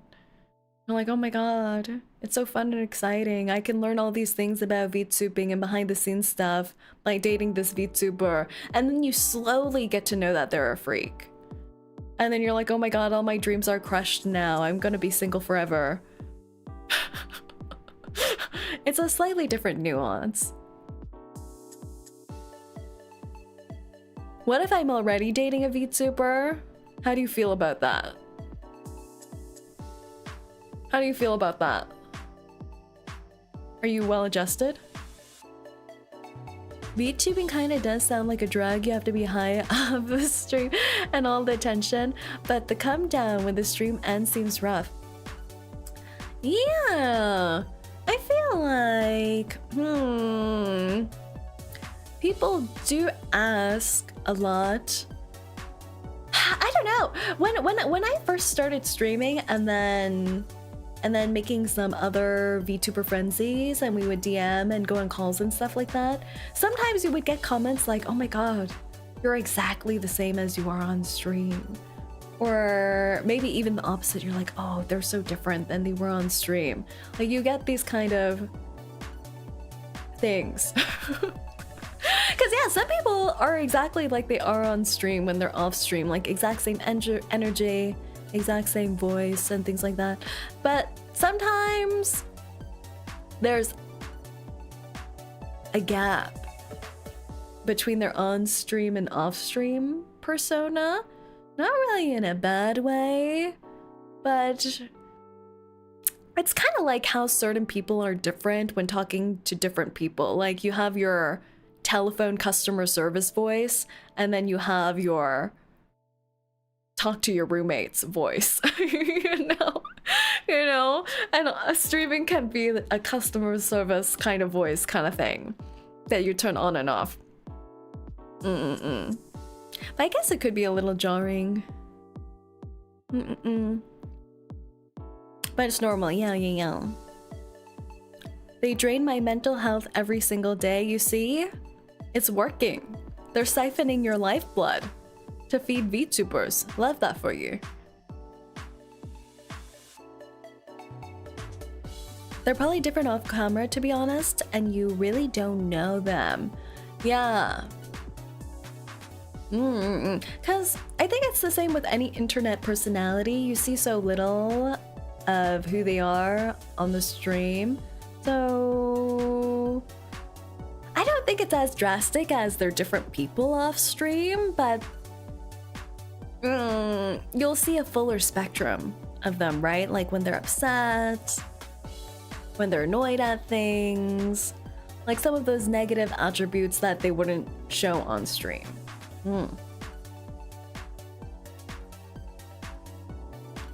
I feel like if you're dating a VTuber, you don't necessarily need to be a VTuber fan, but at least be aware of the streaming industry. Yeah.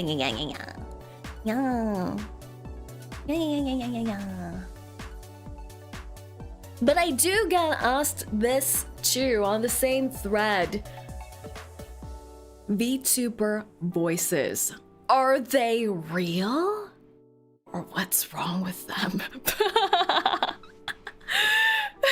People always wonder, what's up with that VTuber's voice? How do you do that VTuber voice? Are VTubers putting on a voice? VTubers a fake voice?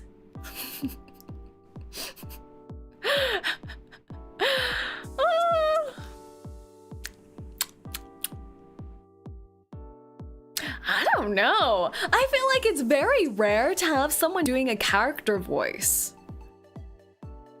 Right?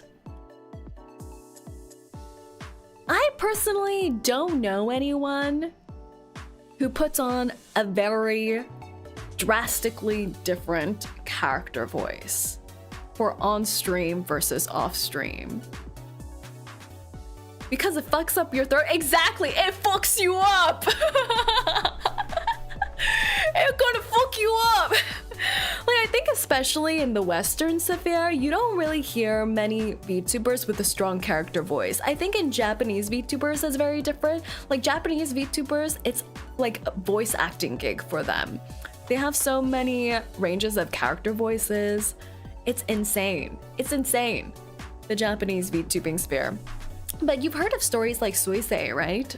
𝐒𝐴𝐚𝐿 from Hololive. When she first started streaming with Hololive, she had a character voice that she used, and it really hurt her voice. I think over time, she had quite a bit of vocal damage. She's also a singer as well, so that's really bad for her. So she just came on stream one day and said she decided to stop doing that character voice and talk with her natural voice. I think she did end up having to do some procedures too to fix the vocal damage. So it's very bad, very bad. I feel VTuber voice is more of a public speaking voice, like a pro-maxing version of their normal voice. Yeah, exactly. Some VTuber voices sound too young and kind of annoying. I'm always so intrigued by the people who put on those like more animated voices. I'm like, how do they do that? How did they learn to do that? How can they keep it up consistently? It's insane. Absolutely insane. On top of the vocal damage, like how are you keeping that up consistently? But yeah, on my side, with all the VTubers I know in the indie Western sphere that I've heard speak to me through VC, none of them really put on a character voice. It is like a public speaking voice. So some VTubers may emphasize higher tones in their voice, and some may purposefully try to deepen up their voice. But it's more about the vocal tone that they try to present on stream instead. But it's not like a completely different voice. Yeah. Trying to sell their characters, my guess? Yeah. Or thinking what might be a more appealing voice on stream. A lot do the 𝐂𝐡𝐚𝐭 voice to start. They do! And then it disappears!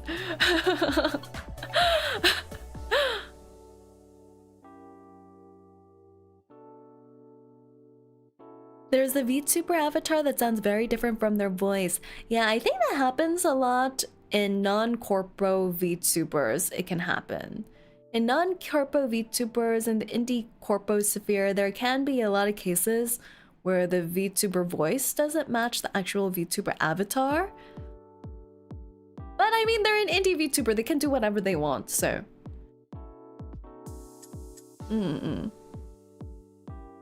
I feel like in corporate VTubing, it's more like a casting job instead. Like these VTuber companies already have certain archetypes they want their talents to fit into. Like they want one girl to be the cute lolly type of character. They want this other person to be the onesan character. And they're pretty much casting voices and personalities for those archetypes. Or in some cases, those models are already pre-made and they already have those. So they're casting for a specific image. But in the indie sphere, we're spending our own money and getting whatever we want. So you see more of a gap sometimes. Actually, boss, there were times that I thought I heard your voice in a few English dub of anime. Tell them to contact me! Let me voice act! Snuffy used to use the uwu voice timer, but she changed to her real voice live, and to great acceptance. Yeah, that's so good. Because it's true, even if you would like try to use a specific tone of voice while streaming, like think about it, each stream the VTuber is speaking for maybe 3 to 5 hours straight. Trying to hold on to a character voice would be horrible. It would strain your voice so much. I do know some people who have talked in specific tones while on stream, and they've done it so often that it's just easy to slip into. But yeah, not that good for vocal health. Have you been VTubing for almost 3 years, or just your YouTube account is almost 3 years old? Ah, yeah, I think we've been streaming. My debut on YouTube was in August, so it's been 2 years and a bit? 2 years and a bit. On YouTube. I have a hard time watching a lot of more cutesy VTubers. It gets old after a while. Your voice is honestly my favorite I've ever heard. Thank you. That's so sweet. Thank you, thank you, thank you. I think another thing that VTubers have a lot is a complex though about their own voice. Like a lot of VTubers don't like their own voice. Or they try to change it. Like they don't put on character voices, but they wish it sounded like one thing, or they like try to play with the tone or things like that. But they all hate their own voice. Do you hate your own voice?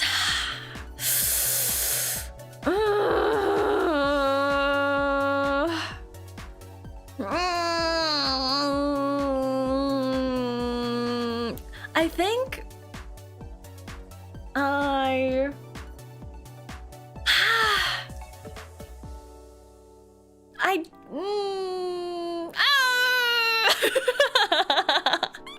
most people do. Yeah, all VTubers hate their voice. The one thing all VTubers hate, their own voice. They can't stand their own voice. And I think a part of it is kind of not really a dysmorphia about it, but it is the case where they think their VTuber avatar should have a certain type of voice, and they don't think it fits, or they're being told by people that it doesn't fit. Or you listen back and you think, oh, I wish it was something like this instead.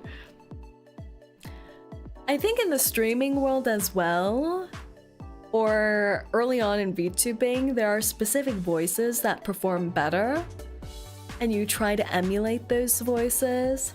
Or you know those cozy VTuber voices, you try to emulate those. So yeah, that's just a universal thing. I think it gets amplified a bit with VTubing. Kind of like how an artist is never fully satisfied with their own creation, I guess. Your voice sounds different emanating from your own head than when it comes from another source. Exactly. When VTubers, so many VTubers I know cannot watch their own clips, cannot watch their own VODs. Like any peep of their own voice is like hearing Saerin whispering in their ears, going pss, pss, pss, pss, pss, pss, pss, pss, pss. Pero.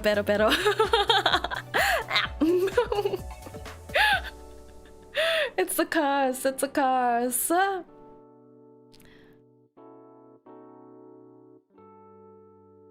But yeah, I think a lot of it also comes from being public facing, and you get a lot of feedback on your voice as a VTuber. Like I think the first two things anyone ever mentions about a VTuber is 1, their voice, and 2, whether or not they like how your model looks.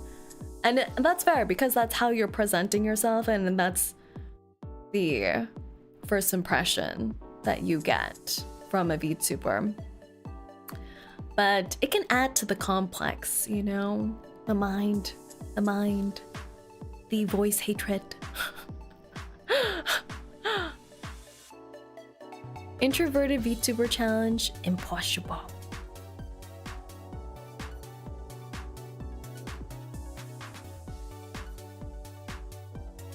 Is it care that I don't care too much about the looks of the VTuber? No, I think that's good. I think that's good. Because I think it is the case where, like when someone says a compliment about how your VTuber model looks, or your voice. I think it's the equivalent to, in real life, complimenting someone about how they look or how they sound, right? It's pretty much the same. It's very surface level. So I think most VTubers prefer compliments about their content or something that they put effort into, right? Not that we don't put effort into how our model or avatar looks or the sound quality, like we put a lot into it, so it's nice too, but yeah. You know, for me personally, I never really know how to respond when someone says they like how I look. Because I think similarly too with VTubers, if you compliment how the avatar looks, like I obviously like how I look as well, because I look perfect. But I know a lot of VTubers who never want to do IRL events, also because there might be quite a large difference between how their avatar looks and how their real person looks, right? Like, not even that they're unattractive or whatever IRL, or they think they're unattractive, but it could be like just completely different. Like, what if they're like super cute anime squirrel VTuber, very uwu, and then in real life they're tall 6-foot mommy. You know?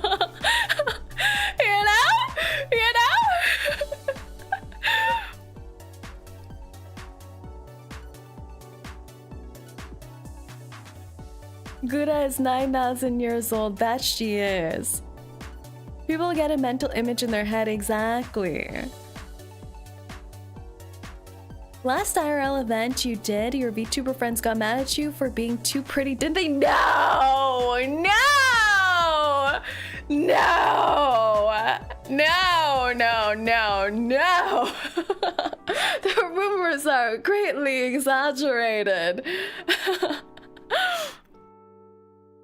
Greatly exaggerated. Because that's the same thing too, like even if someone is really pretty or looks a certain way IRL, it could either have a mishmatch with their model, or like beauty is such a subjective perceived thing, so you never really know. Maybe it's, and girls love complimenting each other too, by the way. So you never really know how genuine.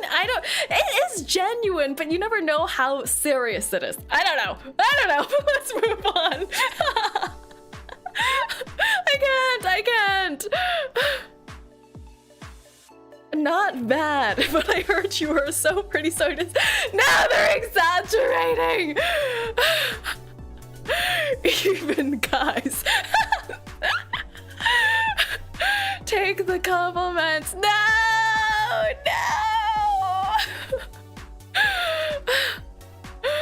I get what you mean. Say looking good for the hag maxing. That's part of the hag maxing routine. Gotta smooth out my wrinkles. Floss my teeth or my dentures.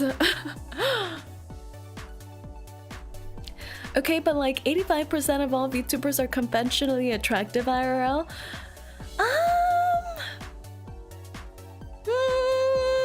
I think most VTubers, well, it's kind of like confirmation bias in a lot of ways too. Like, are VTubers attractive? Yes.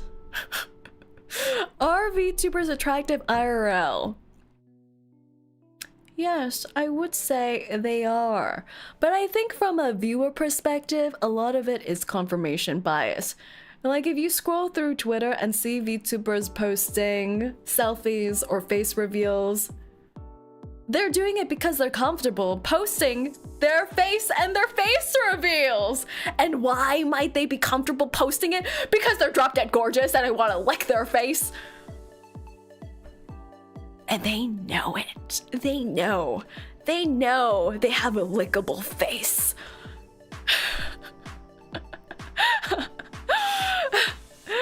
So, yeah, a little bit of confirmation bias there. But I have gone to 𝐂𝐿𝐴 this year, which is a VTuber expo, a VTuber conference? No, what do you call it? A VTuber convention, a VTuber convention. So I have met quite a few VTubers IRL, and they are quite pretty too. I think the most they range is from normal to pretty. You know what I mean? You know, some people just look normal, which isn't bad. It's not bad. Everyone ranges normal to pretty, but also that's also some form of bias as well, right? People who are comfortable meeting other content creators, networking, and showing themselves at a convention. I think there's also something to say about that too. But yeah, all VTubers, pretty attractive.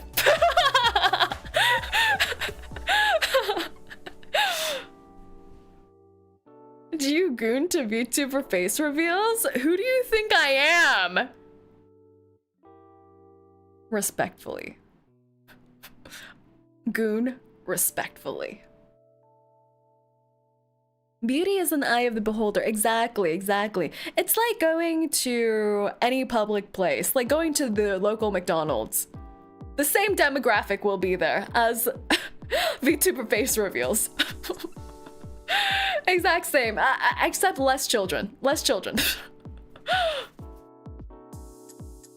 And that'll be the mix of beautiful people, normal looking people, all that jazz. I think that's what's fun about VTubing too, right? You get a really representative demographic of real people behind the VTubers. I feel like I've met the most diverse and representative types of people in the VTubing space. And that's part of what's fun about it. I hope I have a lickable face that Say likes. Once again, remember what I said? VTubers narcissists. They're slightly narcissists, so if they're willing to post their face, they know they have a lickable face. Or they're narcissists, and they think that they have a lickable face. Did I just say the same sentence twice? I think so.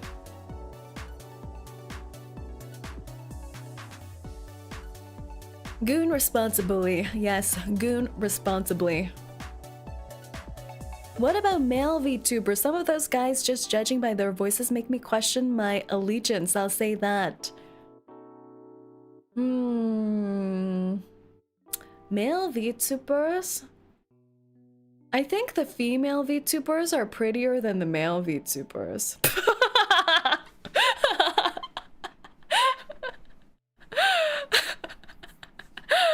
I don't know. I'm just saying.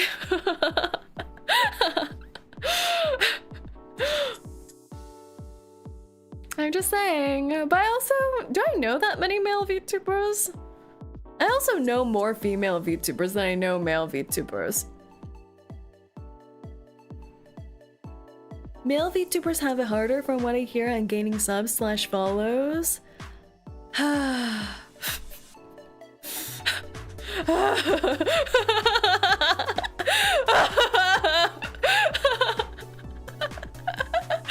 gonna get canceled. Well, that's a fact. I don't know if that's a fact. I don't know if that's a fact. The stats are there. Where are you getting these stats? Where have you obtained these stats? I don't know if that's true. I think if you think Twitch streamers, there may be a case for it because a lot of Twitch demographic is male leaning. But I don't know if that's actually true.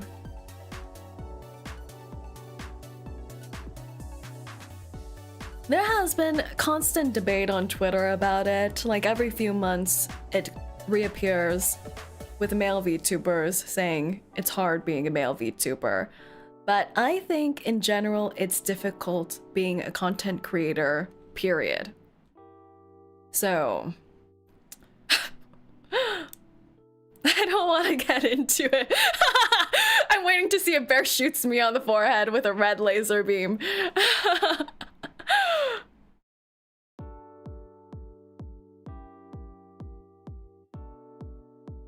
It feels like there are a lot more female avatar VTubers than male VTubers. Yeah, which I think is why it's also nice seeing male VTubers, because just being a male VTuber in itself can create a little niche for you, for a female audience.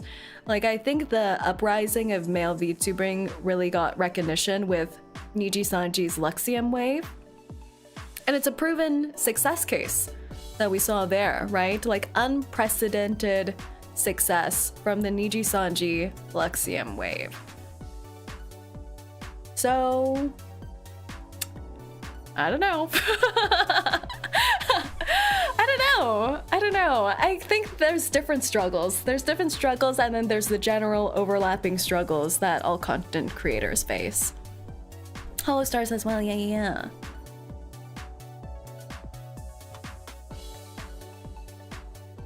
I think with all content creators, you just have to find your pocket. But yeah, I think male VTubing at some point was an underserved niche. So if you start doing male VTubing and you know how to harness that niche, there's a large audience for you there too. There's a VTuber out there for anyone's taste, just about finding the male and or female exactly. Female VTubers might be more popular, but there's also more competition for it. Exactly. There's a lot of competition.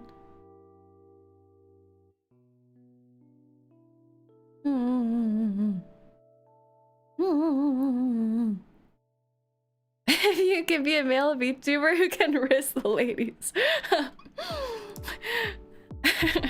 Practice your rizzing, everyone. A lot of female audience love ASMR male VTubers, so there's that. Yeah, there's that too. I think there's a large ASMR audience on both sides. Yeah.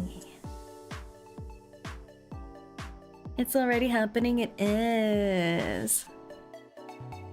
It is.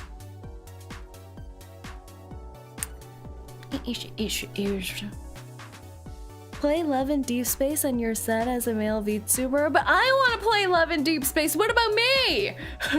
Will you guys watch me play Love in Deep Space?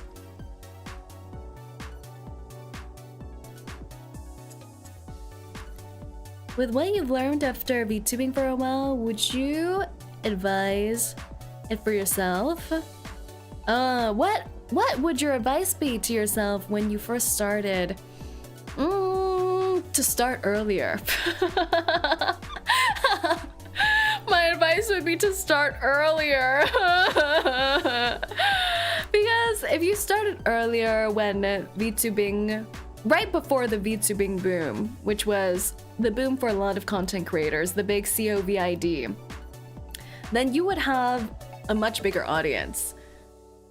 Just with how the big C was and how everyone was at home, there was a huge boost to streamers and online content everywhere. So if you were active during that time, I think it would be a better success case.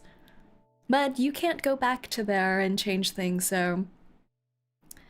And if you start earlier, you would be able to grasp the niche earlier as a first pioneer, first mover in the VTubing space.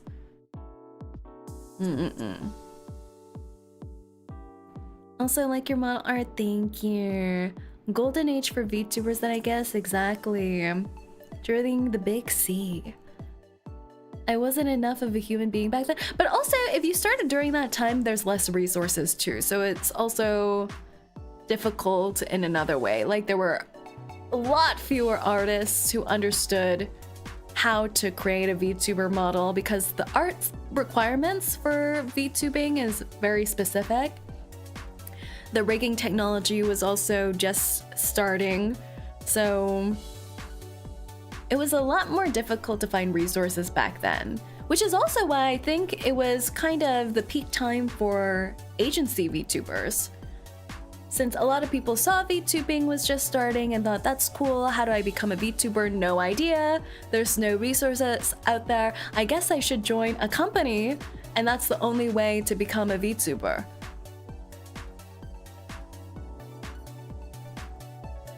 Finally caught a stream. Welcome in, Frothy. Welcome in, welcome in. Always find your niche, because if you do what you love, you give more effort and it's actually boss your personality, and that's what most viewers like. Model is to attract, but it's how you present yourself is how they stay. Ah, thank you. When did you become so wise? Oh my god, my interns are so smart. My interns are so smart. It's because this is an educational channel, right? You've been learning a lot from me, right? But also so many people in the space looking to take advantage of people. Oh, do you think so? Do you think so? I don't know. Taking advantage of people? I don't know. I feel like you always hear about clout chasing in the VTubing space. Like people trying to collab with people with bigger numbers, or people unwilling to speak with people with fewer numbers, or things like that. But for the most part, you would just naturally gravitate people with similar demographics as you do, or similar numbers as you do. So it's kind of the same struggles that you experience with networking in general.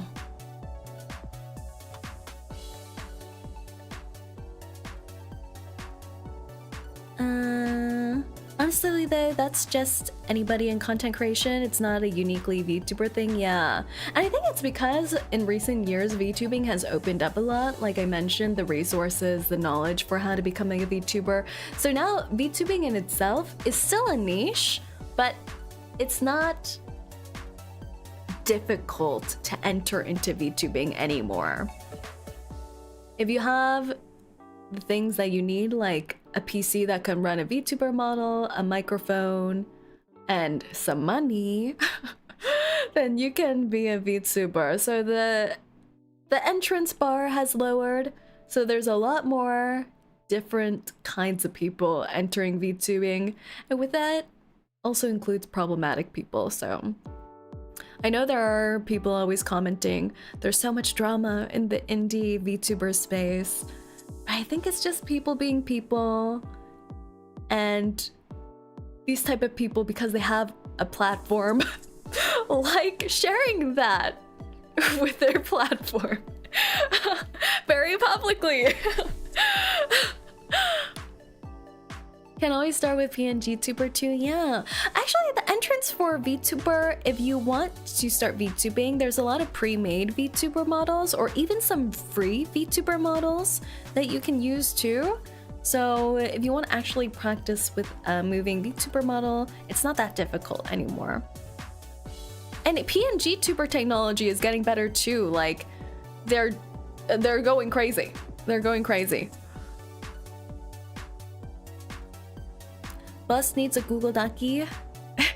Google Ducky to boost following. A Google Ducky. Someone write up a Google Ducky about me. Dear Saerin, you are so nice. PNG tubers are the cheapest and simplest entry point, but there are pre-made VTuber models that are $20 now. $20 VTuber models. But of course, those are the mass-produced VTuber models. If you want something custom, then yeah, PNG tubing. $20, yeah, there was a very popular $20 VTuber model that came out I believe a year or two ago, which was coined the Nana model because there was a very popular VTuber who first popularized that model. But it's a mass-produced VTuber model, which means everyone can have the same look and there's limited customization, but it was just $20. Like the base Neurosama. You know the base Neurosama? Am I pronouncing that right? The base Neuro. The base. Did you know? Did you know that the Neurosama model was free? The original Neurosama model cost $0. Absolutely free model that came with VTube Studio. VTube Studio, if you're not familiar, is the primary software that 99% of live 2D VTubers use to track their facial expressions and movements. And with that software, it comes preloaded with a few free models that you can use. One of them with which was the base Neurosama model. So absolutely free. So yeah, you don't need to pay a lot of money for a fancy VTuber model or a nice looking VTuber model to start your content or become popular. At the end of the day, content creation is about the quality of your content. So you can grab a free model and start going at it. Become the VTuber of your dreams. Isn't Villian's model also a free one? I'm not sure if it's a free one or a mass-produced one. I'm not too sure. I think it might be a mass-produced one. So with mass-produced models, it means that you don't own the sole rights to using the model, but multiple people can purchase it for use. But that means it comes at a lot lower cost. So you can buy one for $10, $20, $30, but it just means that other people can too. So for branding purposes, it could be a little bit more difficult. But yeah, what set Neurosama apart wasn't the VTuber model, it was the actual coding aspect of it, right?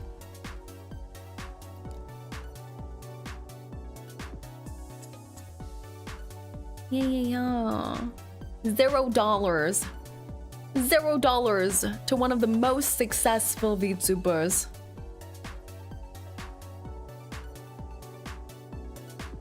There's also usually terms like you can't edit it yourself beyond what's included, which is part of what Villian got in trouble with. Yeah, exactly. So you buy a mass-produced model, there are, well, with any model, there are terms of services from the artist that you need to follow. And it can be a little bit more restrictive with mass-produced models because they don't want you to alter the artwork in certain ways, or they don't want you to monetize that artwork in certain ways. Because you don't own that look, right? Like gazillion people have the same model or have access to the same model, so.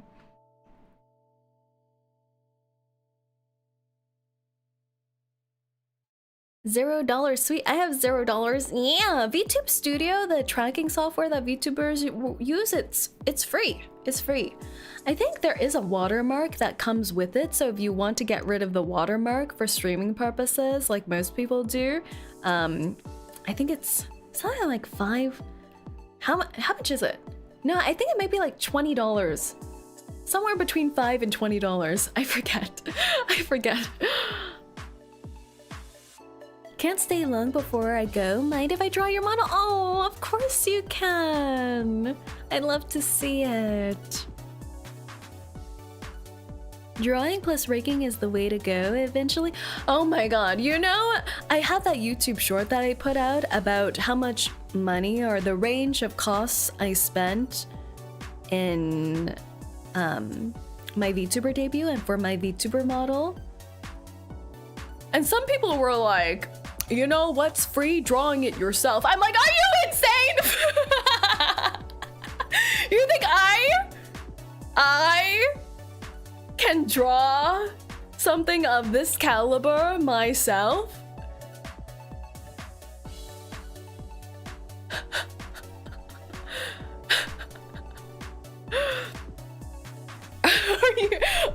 Huh? I feel like that's underestimating the amount of time and effort that a VTuber model takes to create your model. Like, it's not just drawing a piece of artwork. The reason why a VTuber model costs so much is because they use very specific art techniques to draw the VTuber model to make sure it can move and be rigged. They have to draw not only the line art and the usual rendering in an artwork, but they have to draw like all these parts separated on different layers. Like, my hair strands are on different layers, my arms are on different layers so they can do 360 spins if I wanted them to. The textures are on different layers. You see how the metal part of my necklace shines too? Those are on different layers. They also have to draw things that you can't see. Like the back of my head so that it can be rigged seamlessly. It's a very specialized art form that takes a lot of time. That's the video I found you. Oh, I'm glad you made your way over here. Some VTubers have eyes with 50 layers. Exactly. You see all the little itty bits? Actually, I don't know if I talked about it before, but the flames in my ears, they are made by frame animation, which means my artist had to draw every single frame individually. I think there's like 20 frames in these fire ears. And that then has to become rigged. So if you're telling me to do it myself so that it can be free, you're insane. Because it's not really free if you do it yourself either. It takes time to learn the art and master it. So you pay with your time, and there's also artist resources that you would have to pay for, like Clip Studio Paint subscriptions, drawing tablets, all that jazz. So know that if you're buying a VTuber model from an artist, don't question the price.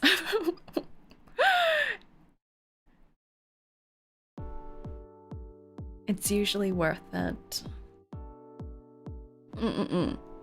The talent skill it takes to create a VTuber avatar sounds insane. How many hours on hours that must take? Yeah. A lot of VTuber artists, if they don't take art lessons or study art, they also do a lot of self-study as well. So lots of hard work. Lots of hard work.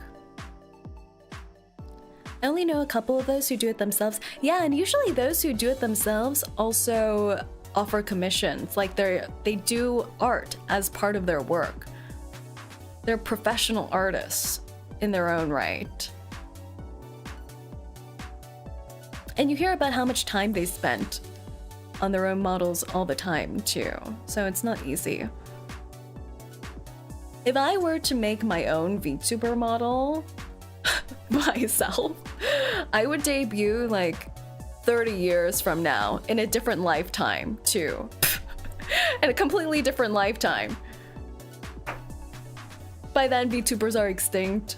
We're all 3D androids by then. My skill would be null and void.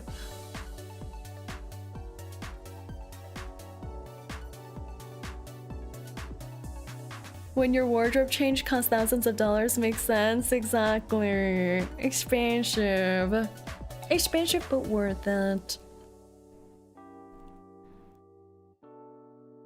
If you can spend $1,000 on anything you want, what would it be? $1,000 on whatever I want. What can $1,000 get? Well, I think I already got the thing I wanted with $1,000, which was my new PC, which was my PC upgrade. It wasn't $1,000, it was more than that. Oh yeah, I think most of the time nowadays what I spend on are upgrades for my streaming setup. So nothing too fun. Nothing too fun. I've been looking at Black Friday deals, guys. I'm so ready to shop. I think I'm... Oh, also some people gifted me some items on Throne too, which I'm super grateful for. I think I'm getting the keyboard and the stream deck in sometime in this week. I think I'm going to buy a mic arm. I think I need a microphone arm. I should buy a mic arm. Like, my current mic arm is a $20 Amazon one that's been falling apart for the past 2 years.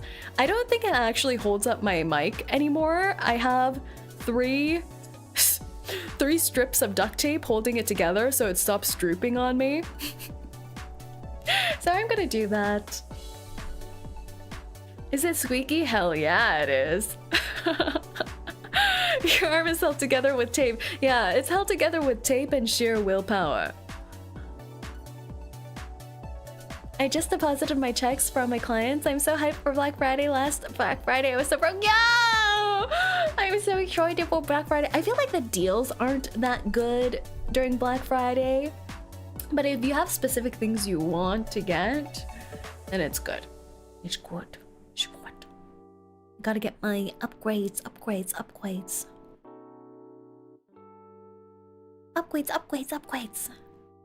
Where's Old Bob though? Old Bob. My laptop. We sent him away to a land far, far away where he can rest happily. I gave him to my brother. Old Bob, which was my old streaming laptop before I upgraded this past month, has been adopted by my brother. Yes. So he doesn't live with me anymore, unfortunately. Like, right when I mentioned I was gonna get a PC upgrade, my brother staked claim so quickly on my gaming laptop. I was like, he just died. He just died. I haven't even had time to dig the grave yet, and you're staking claim, you monster. I'm still grieving. And he was like, can I have it? I want to play Dota. I'm like, okay, I guess. To be fair, he helped set up the Wi-Fi for Meg, my new PC, so he did spend an hour helping me troubleshoot that. Dota, yeah, he's a dirty, nasty Dota player. Oh, he started playing Genshin Impact 2 with his wife. Did I mention my brother? I think I mentioned at some point that my brother got married this year, early this year, and he plays Genshin Impact on it with his new wifey, which is really cute. It's so cute. It's super cute. Dota has a Monster Hunter collabo. Oh my god. You mentioned it, young. Marriage changes people, guys. It really does. He went from being a toxic Dota player to a Genshin Impact uwu gamer. When are you gonna play Genshin with your wives? I need to get back into Genshin. I've been trying to see what the timing should be for when I get back into Genshin. You guys let me know. Who is his fave character though? I think right now they're at like adventure rank 20, so they're just getting there. They're just getting up there. So I think they have the starter pack, and I think he has Jean as his 5-star. So I think right now my brother is a Jean main, and his wifey got who is it? I think his wifey got Farina, so she's a Farina main. Run me over, baby. Seen you all over my newsfeed lately, and thought I'd stop by to say howdy. So hi, hello, blind Schrodinger. I see you have some lovely intact toes over there that could do with some running over, wouldn't you say? Hey, move over! I have someone to run over!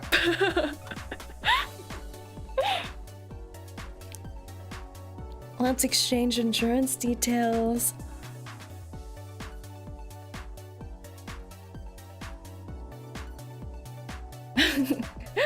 Your brother got wife, and my brother too got wife. Hitu got wifey. Hitu. Oh yeah, you guys were mentioning another thing. But money, we were talking about money quite a bit today. Why worry? I guess it's because I'm in the pre-Black Friday shopping thing and I'm looking at all the money I'm gonna be spending and I'm like, oh my god, I'm gonna die. And I posted that YouTube short about the cost of VTubing and things like that. So a lot of people have had money related questions, which I mean, fair. It's fair. It's that time of the month. You're making it sound like we're all on our period together. Are we all ovulating right now? Together. In unison. Currently. Yes? Ovulation? Ovulation, perhaps? Perchance ovulating? Yes, all happiness ovulating. Yeah. So I think... Oh, what was I saying? Oh yeah, money. This is how all my Just Chatting streams go. I just like keep losing track of things. Let me have some water.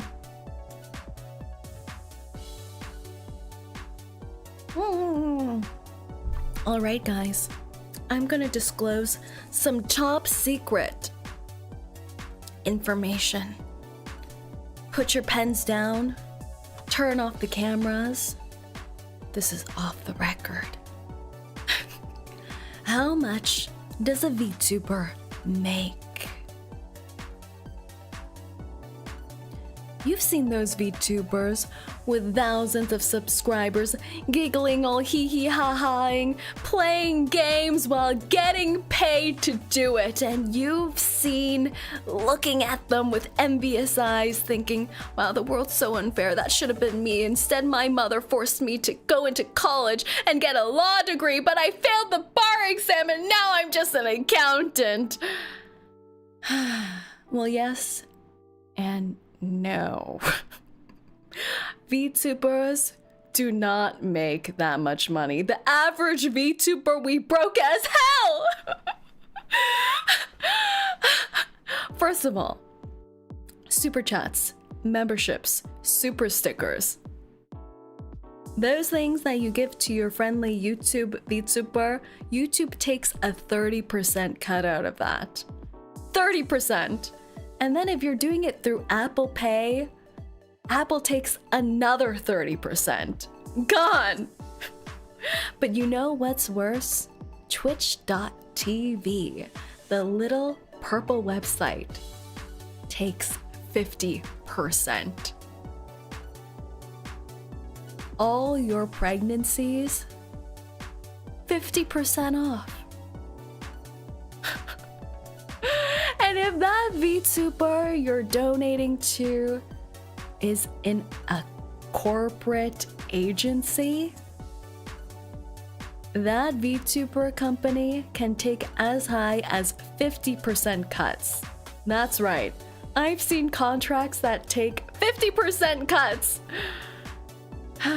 So if you look at that, YouTube takes 30%, Apple takes 30%, the corporate takes 50%. It's all over. We so broke a row. So the best way to support a VTuber, or at least for myself, is through direct donation links like the Stream Elements donation links or Twitch Bits. Surprisingly, Twitch doesn't take a cut out of Twitch Bits. I don't know why. Maybe they think it's cute. Little bitties. Oh, those are the best ways.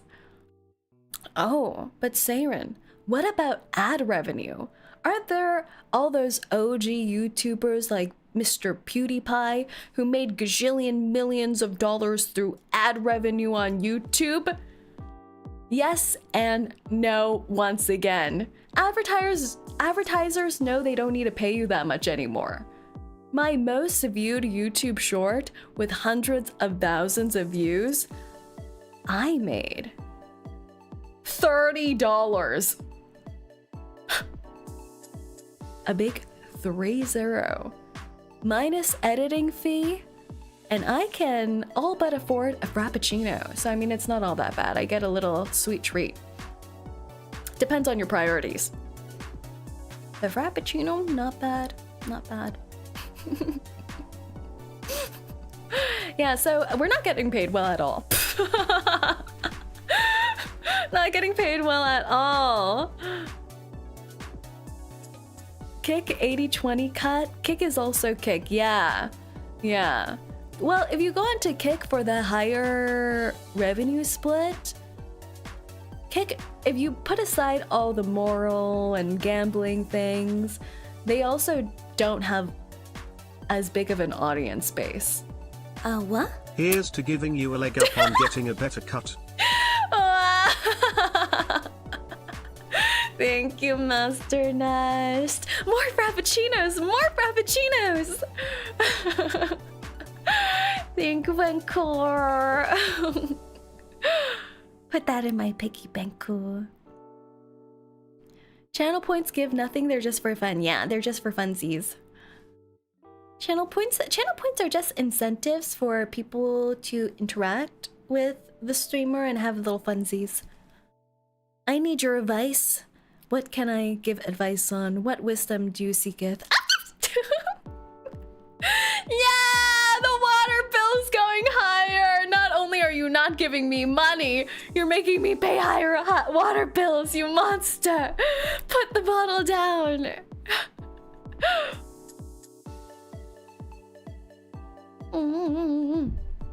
But me also thirsty. On the other hand, aren't you somewhat part of the reverse content creator? Don't you get stuff from them? It also does not pay well. Spoiler. Spoiler. Yeah, I think to get paid well, you may notice on all the popular YouTube channels, they usually have a sponsor on every single YouTube upload. And that's where most of the money comes from. Sponsorship inserts or sponsored videos. And I think that's not a market that a lot of VTubers serve right now. Like companies or big companies with good sponsorship value, they don't really look to VTubers right now. And if they do, they're looking at those with a much bigger size. I need your advice on getting a girlfriend. Is your goal a specific girl? Or just a girlfriend in general? And why do you want a girlfriend? It's like I'm interrogating you. Like, why do you want a girlfriend? It feels like a job interview. What's your motivations for getting a girlfriend? I don't know. You don't know. I think you should find that out first. Because I think usually the best relationships come when you're not really looking, right? And you just find someone you happen to think is cute. Or you're like, oh, I like them. I kind of want to date them. So if you have someone in mind to pursue, then I think it's a little different. But I think otherwise, getting girlfriend, how to get girlfriend. How to get girlfriend? How to get girlfriend? How to get girlfriend? I think it's a twofold thing of how to get any relationship partner. Number one, do you look good? Number two, are you a good person? So it's the twofold tactic of looks and personality, as usual. So if you don't have one, focus on the other. If you're average on both, pretty good. Yeah. Facts, work on yourself always. Exactly. Girls like funny dudes, exactly. Everyone likes funny, because if you're funny, it means you're easy to talk to and you can make someone comfortable while talking to them. Do not get a girlfriend to fix yourself. Yeah. Girlfriend will not fix you. Girlfriend will make you cry. Like, think about it. If you get a girlfriend, you think that's gonna fix your problems? No, it's gonna add to your problems. Now you have another person who you value in your life that you need to satisfy. and make this relationship work. It's just adding problems. Dating apps, yeah, dating apps work, but dating apps are also an art form. Taking care of another sentient creature is not easy, exactly. It's a whole bunch of time you need to spend to foster a relationship. Get a gorilla instead. Do work on yourself first, and if anyone comes along for your sake, take a chance. Yeah, I think it's working on yourself plus also making yourself open to opportunities where you'll meet people, which means for a lot of people nowadays, that's dating apps because everyone's there for that goal of meeting someone, right? So you already know everyone's there looking for a similar thing. It's about making a match on those dating apps. But that's a whole art form in itself. Otherwise, if you want something without dating apps, then it's about the opportunities again, right? So go into hobbies where you'll meet other people, like, I don't know, like writing classes, art classes, sports teams, things like that where you'll meet someone who's has common interests. Opportunities. Work on yourself and find opportunities. Never listen to TikTok dating advice. Those are for the hookup scene. What are they telling people to do over there? Opportunity persistent. Just don't be creepy. Yeah. I feel like the most laid back people get the most opportunities, I guess? I don't know. Have confidence in yourself.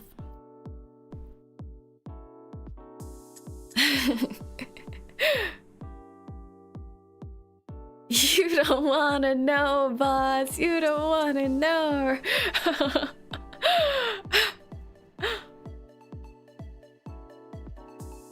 You don't want to know. Oh yeah, but I think just to close off the loop on the money talk, I think there has been that trend, like I mentioned, of VTubers posting what their earnings are on Twitch, like their monthly earnings. I think one popular VTuber who posted about it was 𝐂𝐡𝐚𝐭, who is from a VTuber company called Mythos, the one that Charlie voices the trailers of. You know, the very popular Flesh Charlie.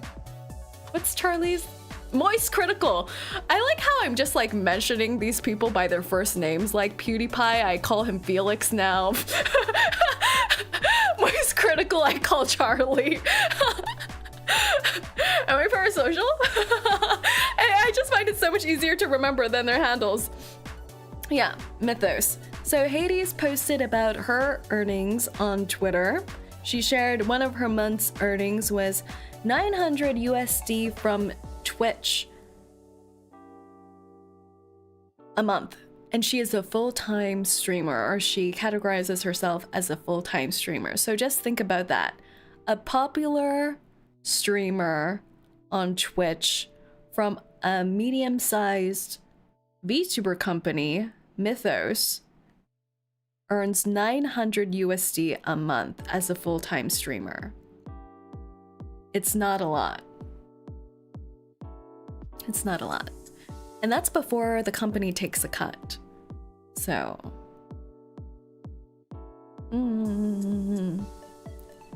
Yeah. Hope the Tokyo. Oh, I saw someone mention the Tokyo treat things too. The Tokyo treat things. They actually do help me quite a bit, but it is an affiliate deal, which means I get a cut if someone uses my link or codes and purchases something, you know? So there's no actual fixed flat amount that I would get. It's an affiliate deal.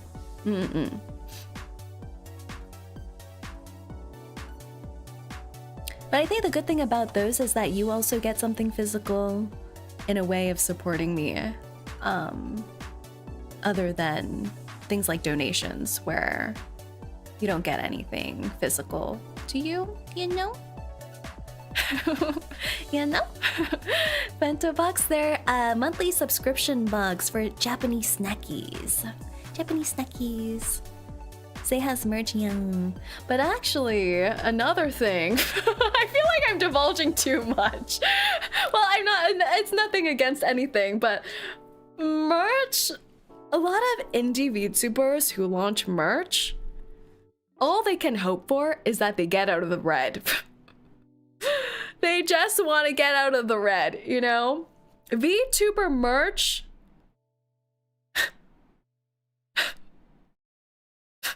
How do I put this?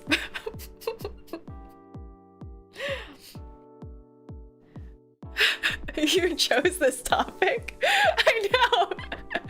VTuber merch. VTuber merch. It's nice. Isn't VTuber merch so nice?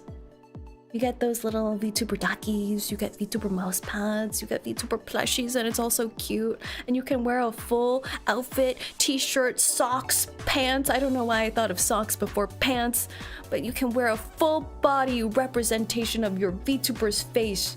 Isn't it so nice? It's so lovely. But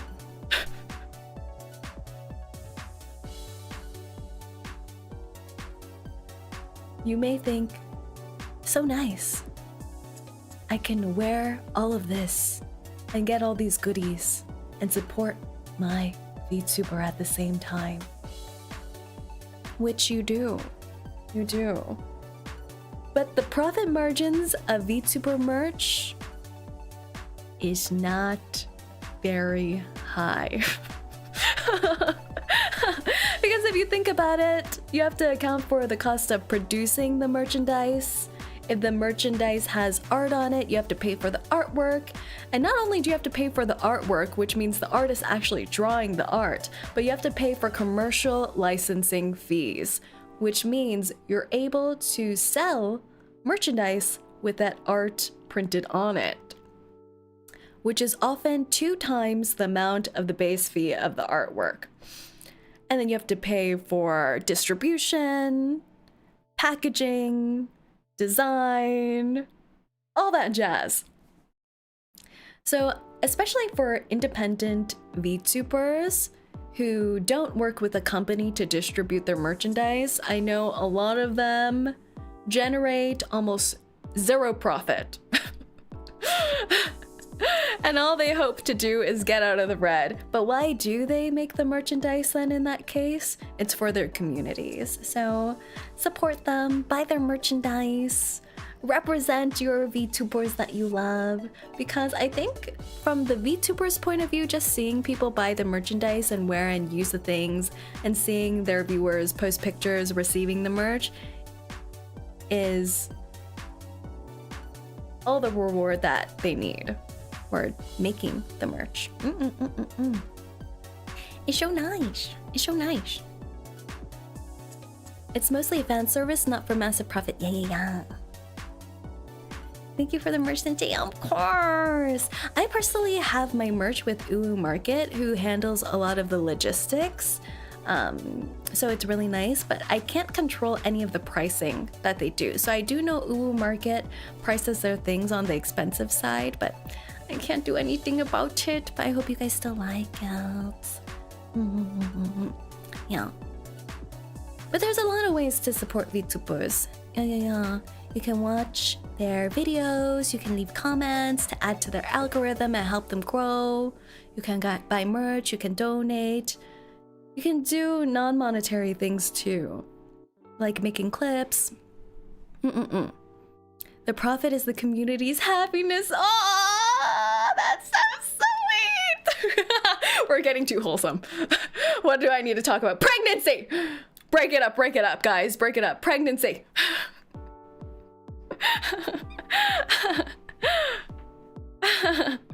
𝐂𝐴 months for shipment. Yeah, 𝐂𝐴 Market, I think I mentioned if you buy from 𝐂𝐴 Market, usually it takes about 3 months for it to ship out, and that's because the items are made to order, so just know that.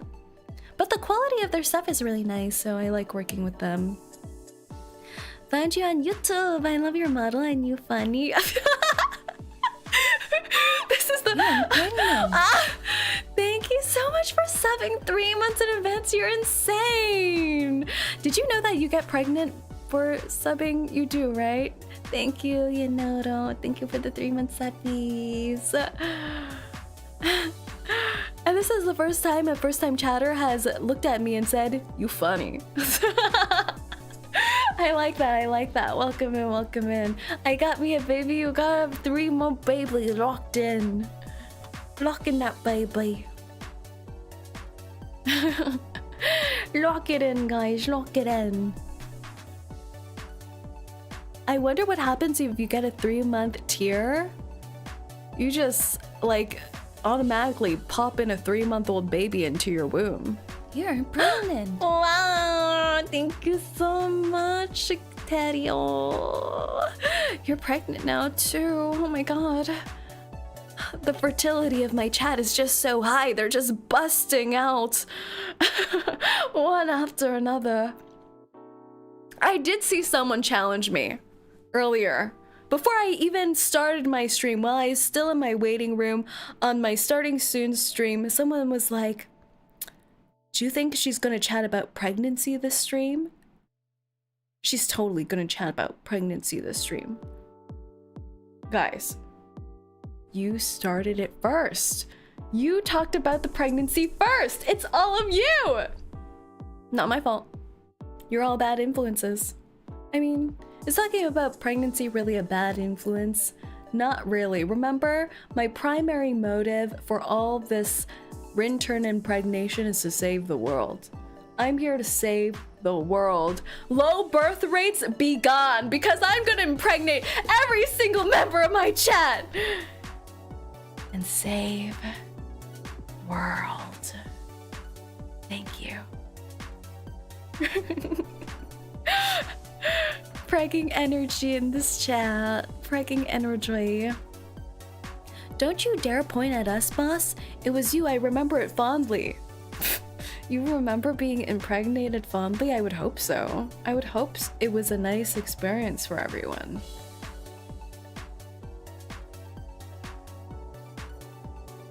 Guys, but all the babies are gonna die because Rin said she's gonna run us over. No, you guys are really durable. Don't be silly. Just because I'm running you over doesn't mean you're gonna perish. Why would I want to purposefully make all of you perish?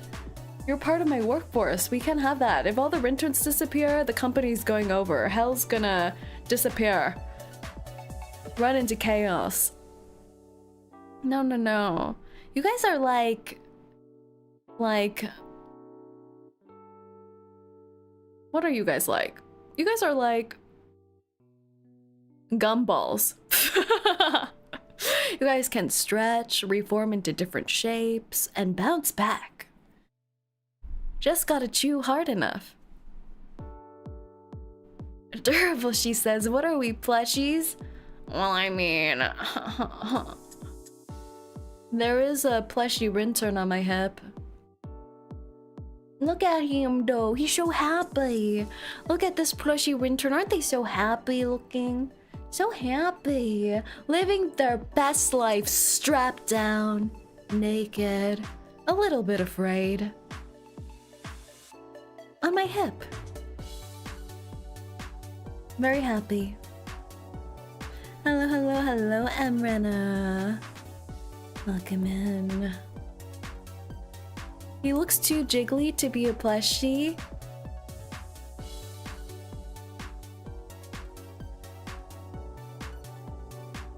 I know everything about him. I've inspected every part of his whittle body. So I think I would know better than you, Mr. Bear.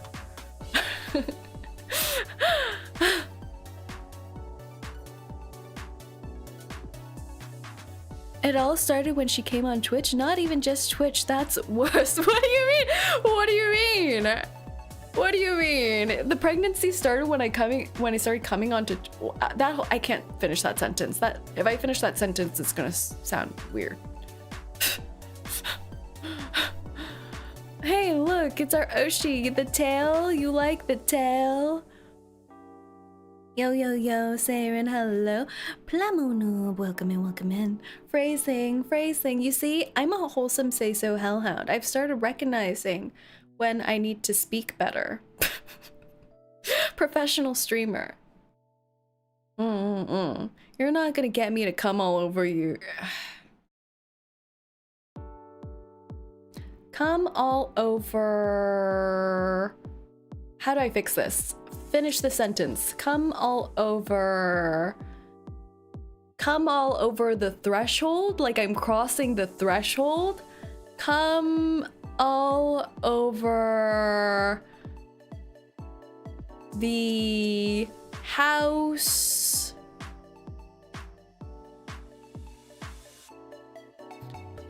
with... I can't! What's wrong?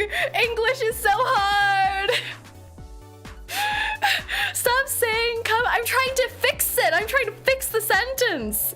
There should be some way to redeem the sentence. Where's my redemption arc? Someone, help my redemption arc.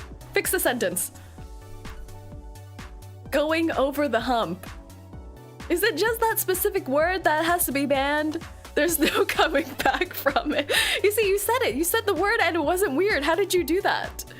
You said the word without it being weird. How'd you do that? I need to learn. I need to take notes. Coming back. Coming on someone's back. How come whenever I add even one additional word, it becomes weird? I don't understand. I thought the back part was the thing that fixed it. But come and back doesn't necessarily fix itself by being in each other's presence. Coming back. It's starting to sound weird. The more I say it, the more it's starting to sound weird. Someone make it stop.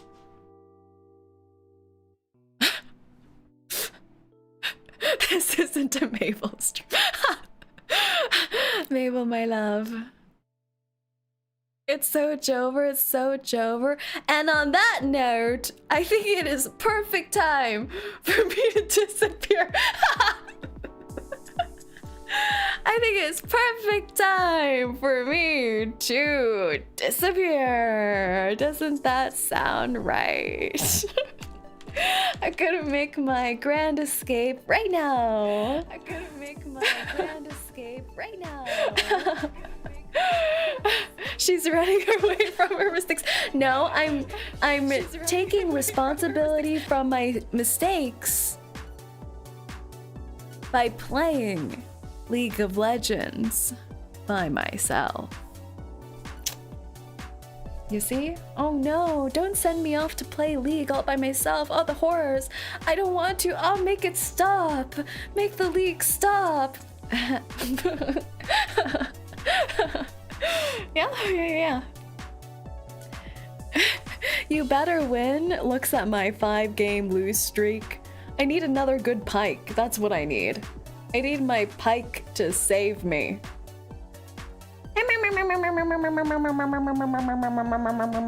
Which means it's time to find someone to raido. Who shall I raido? It's been so long since I've raided someone outside of 𝐂𝐚𝐭.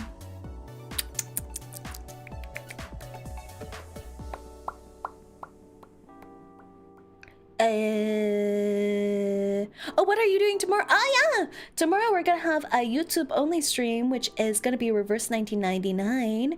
We're going to be finishing the Chapter 11 3.0 story for Reverse 1999. Yes.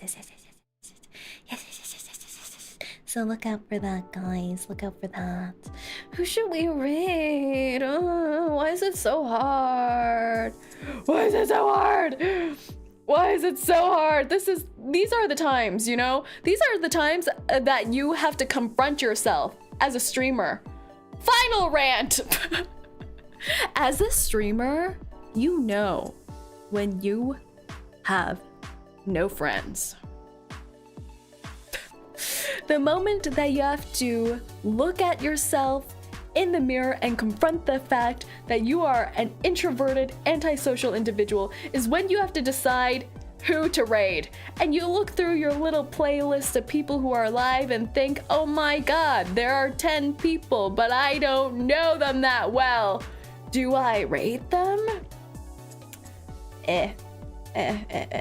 Or be like me and you just continually raid the same 10 people. It's a disaster. And it's also because you may think you have a lot of friends, but finding those friends who stream at the exact same time that you end stream, it's impossible. Everyone who's still live at this time are either Europeans or degenerates. I'm like looking through my list and I'm like, yep, that's an Australian. Yep. That's someone who hasn't slept in 5 days. Yep, I rated that person 3 times. Yep, this one's doing 18 plus content.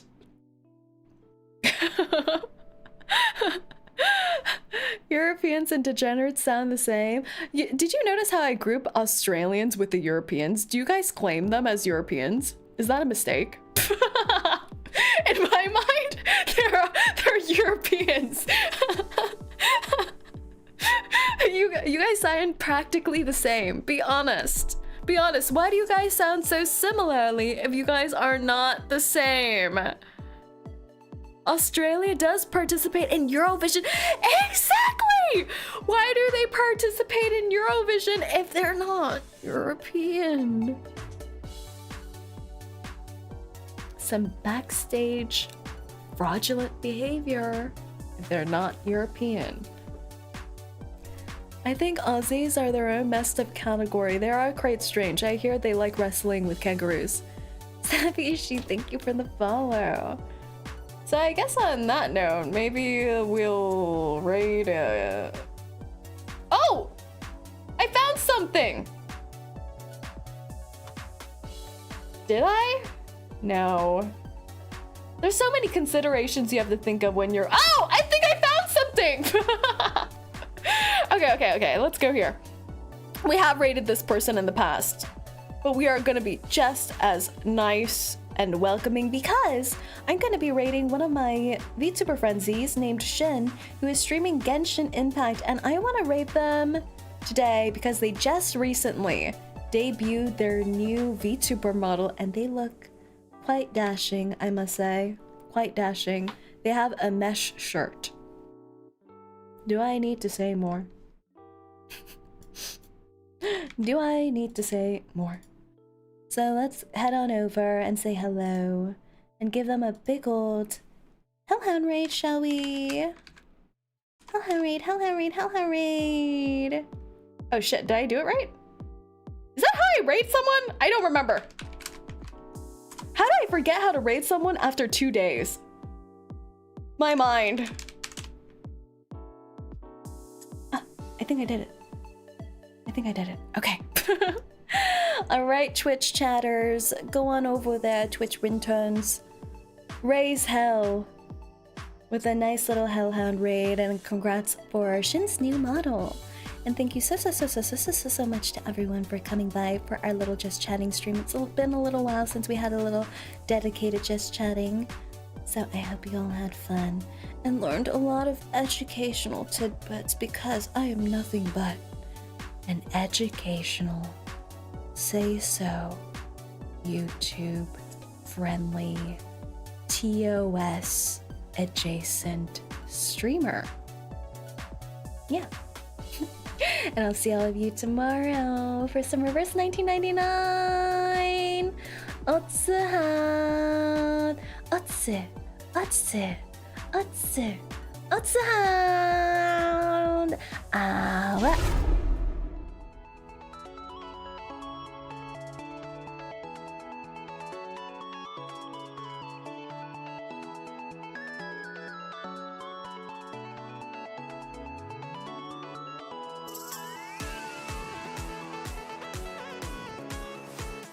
And remember, stay pregnant, everyone.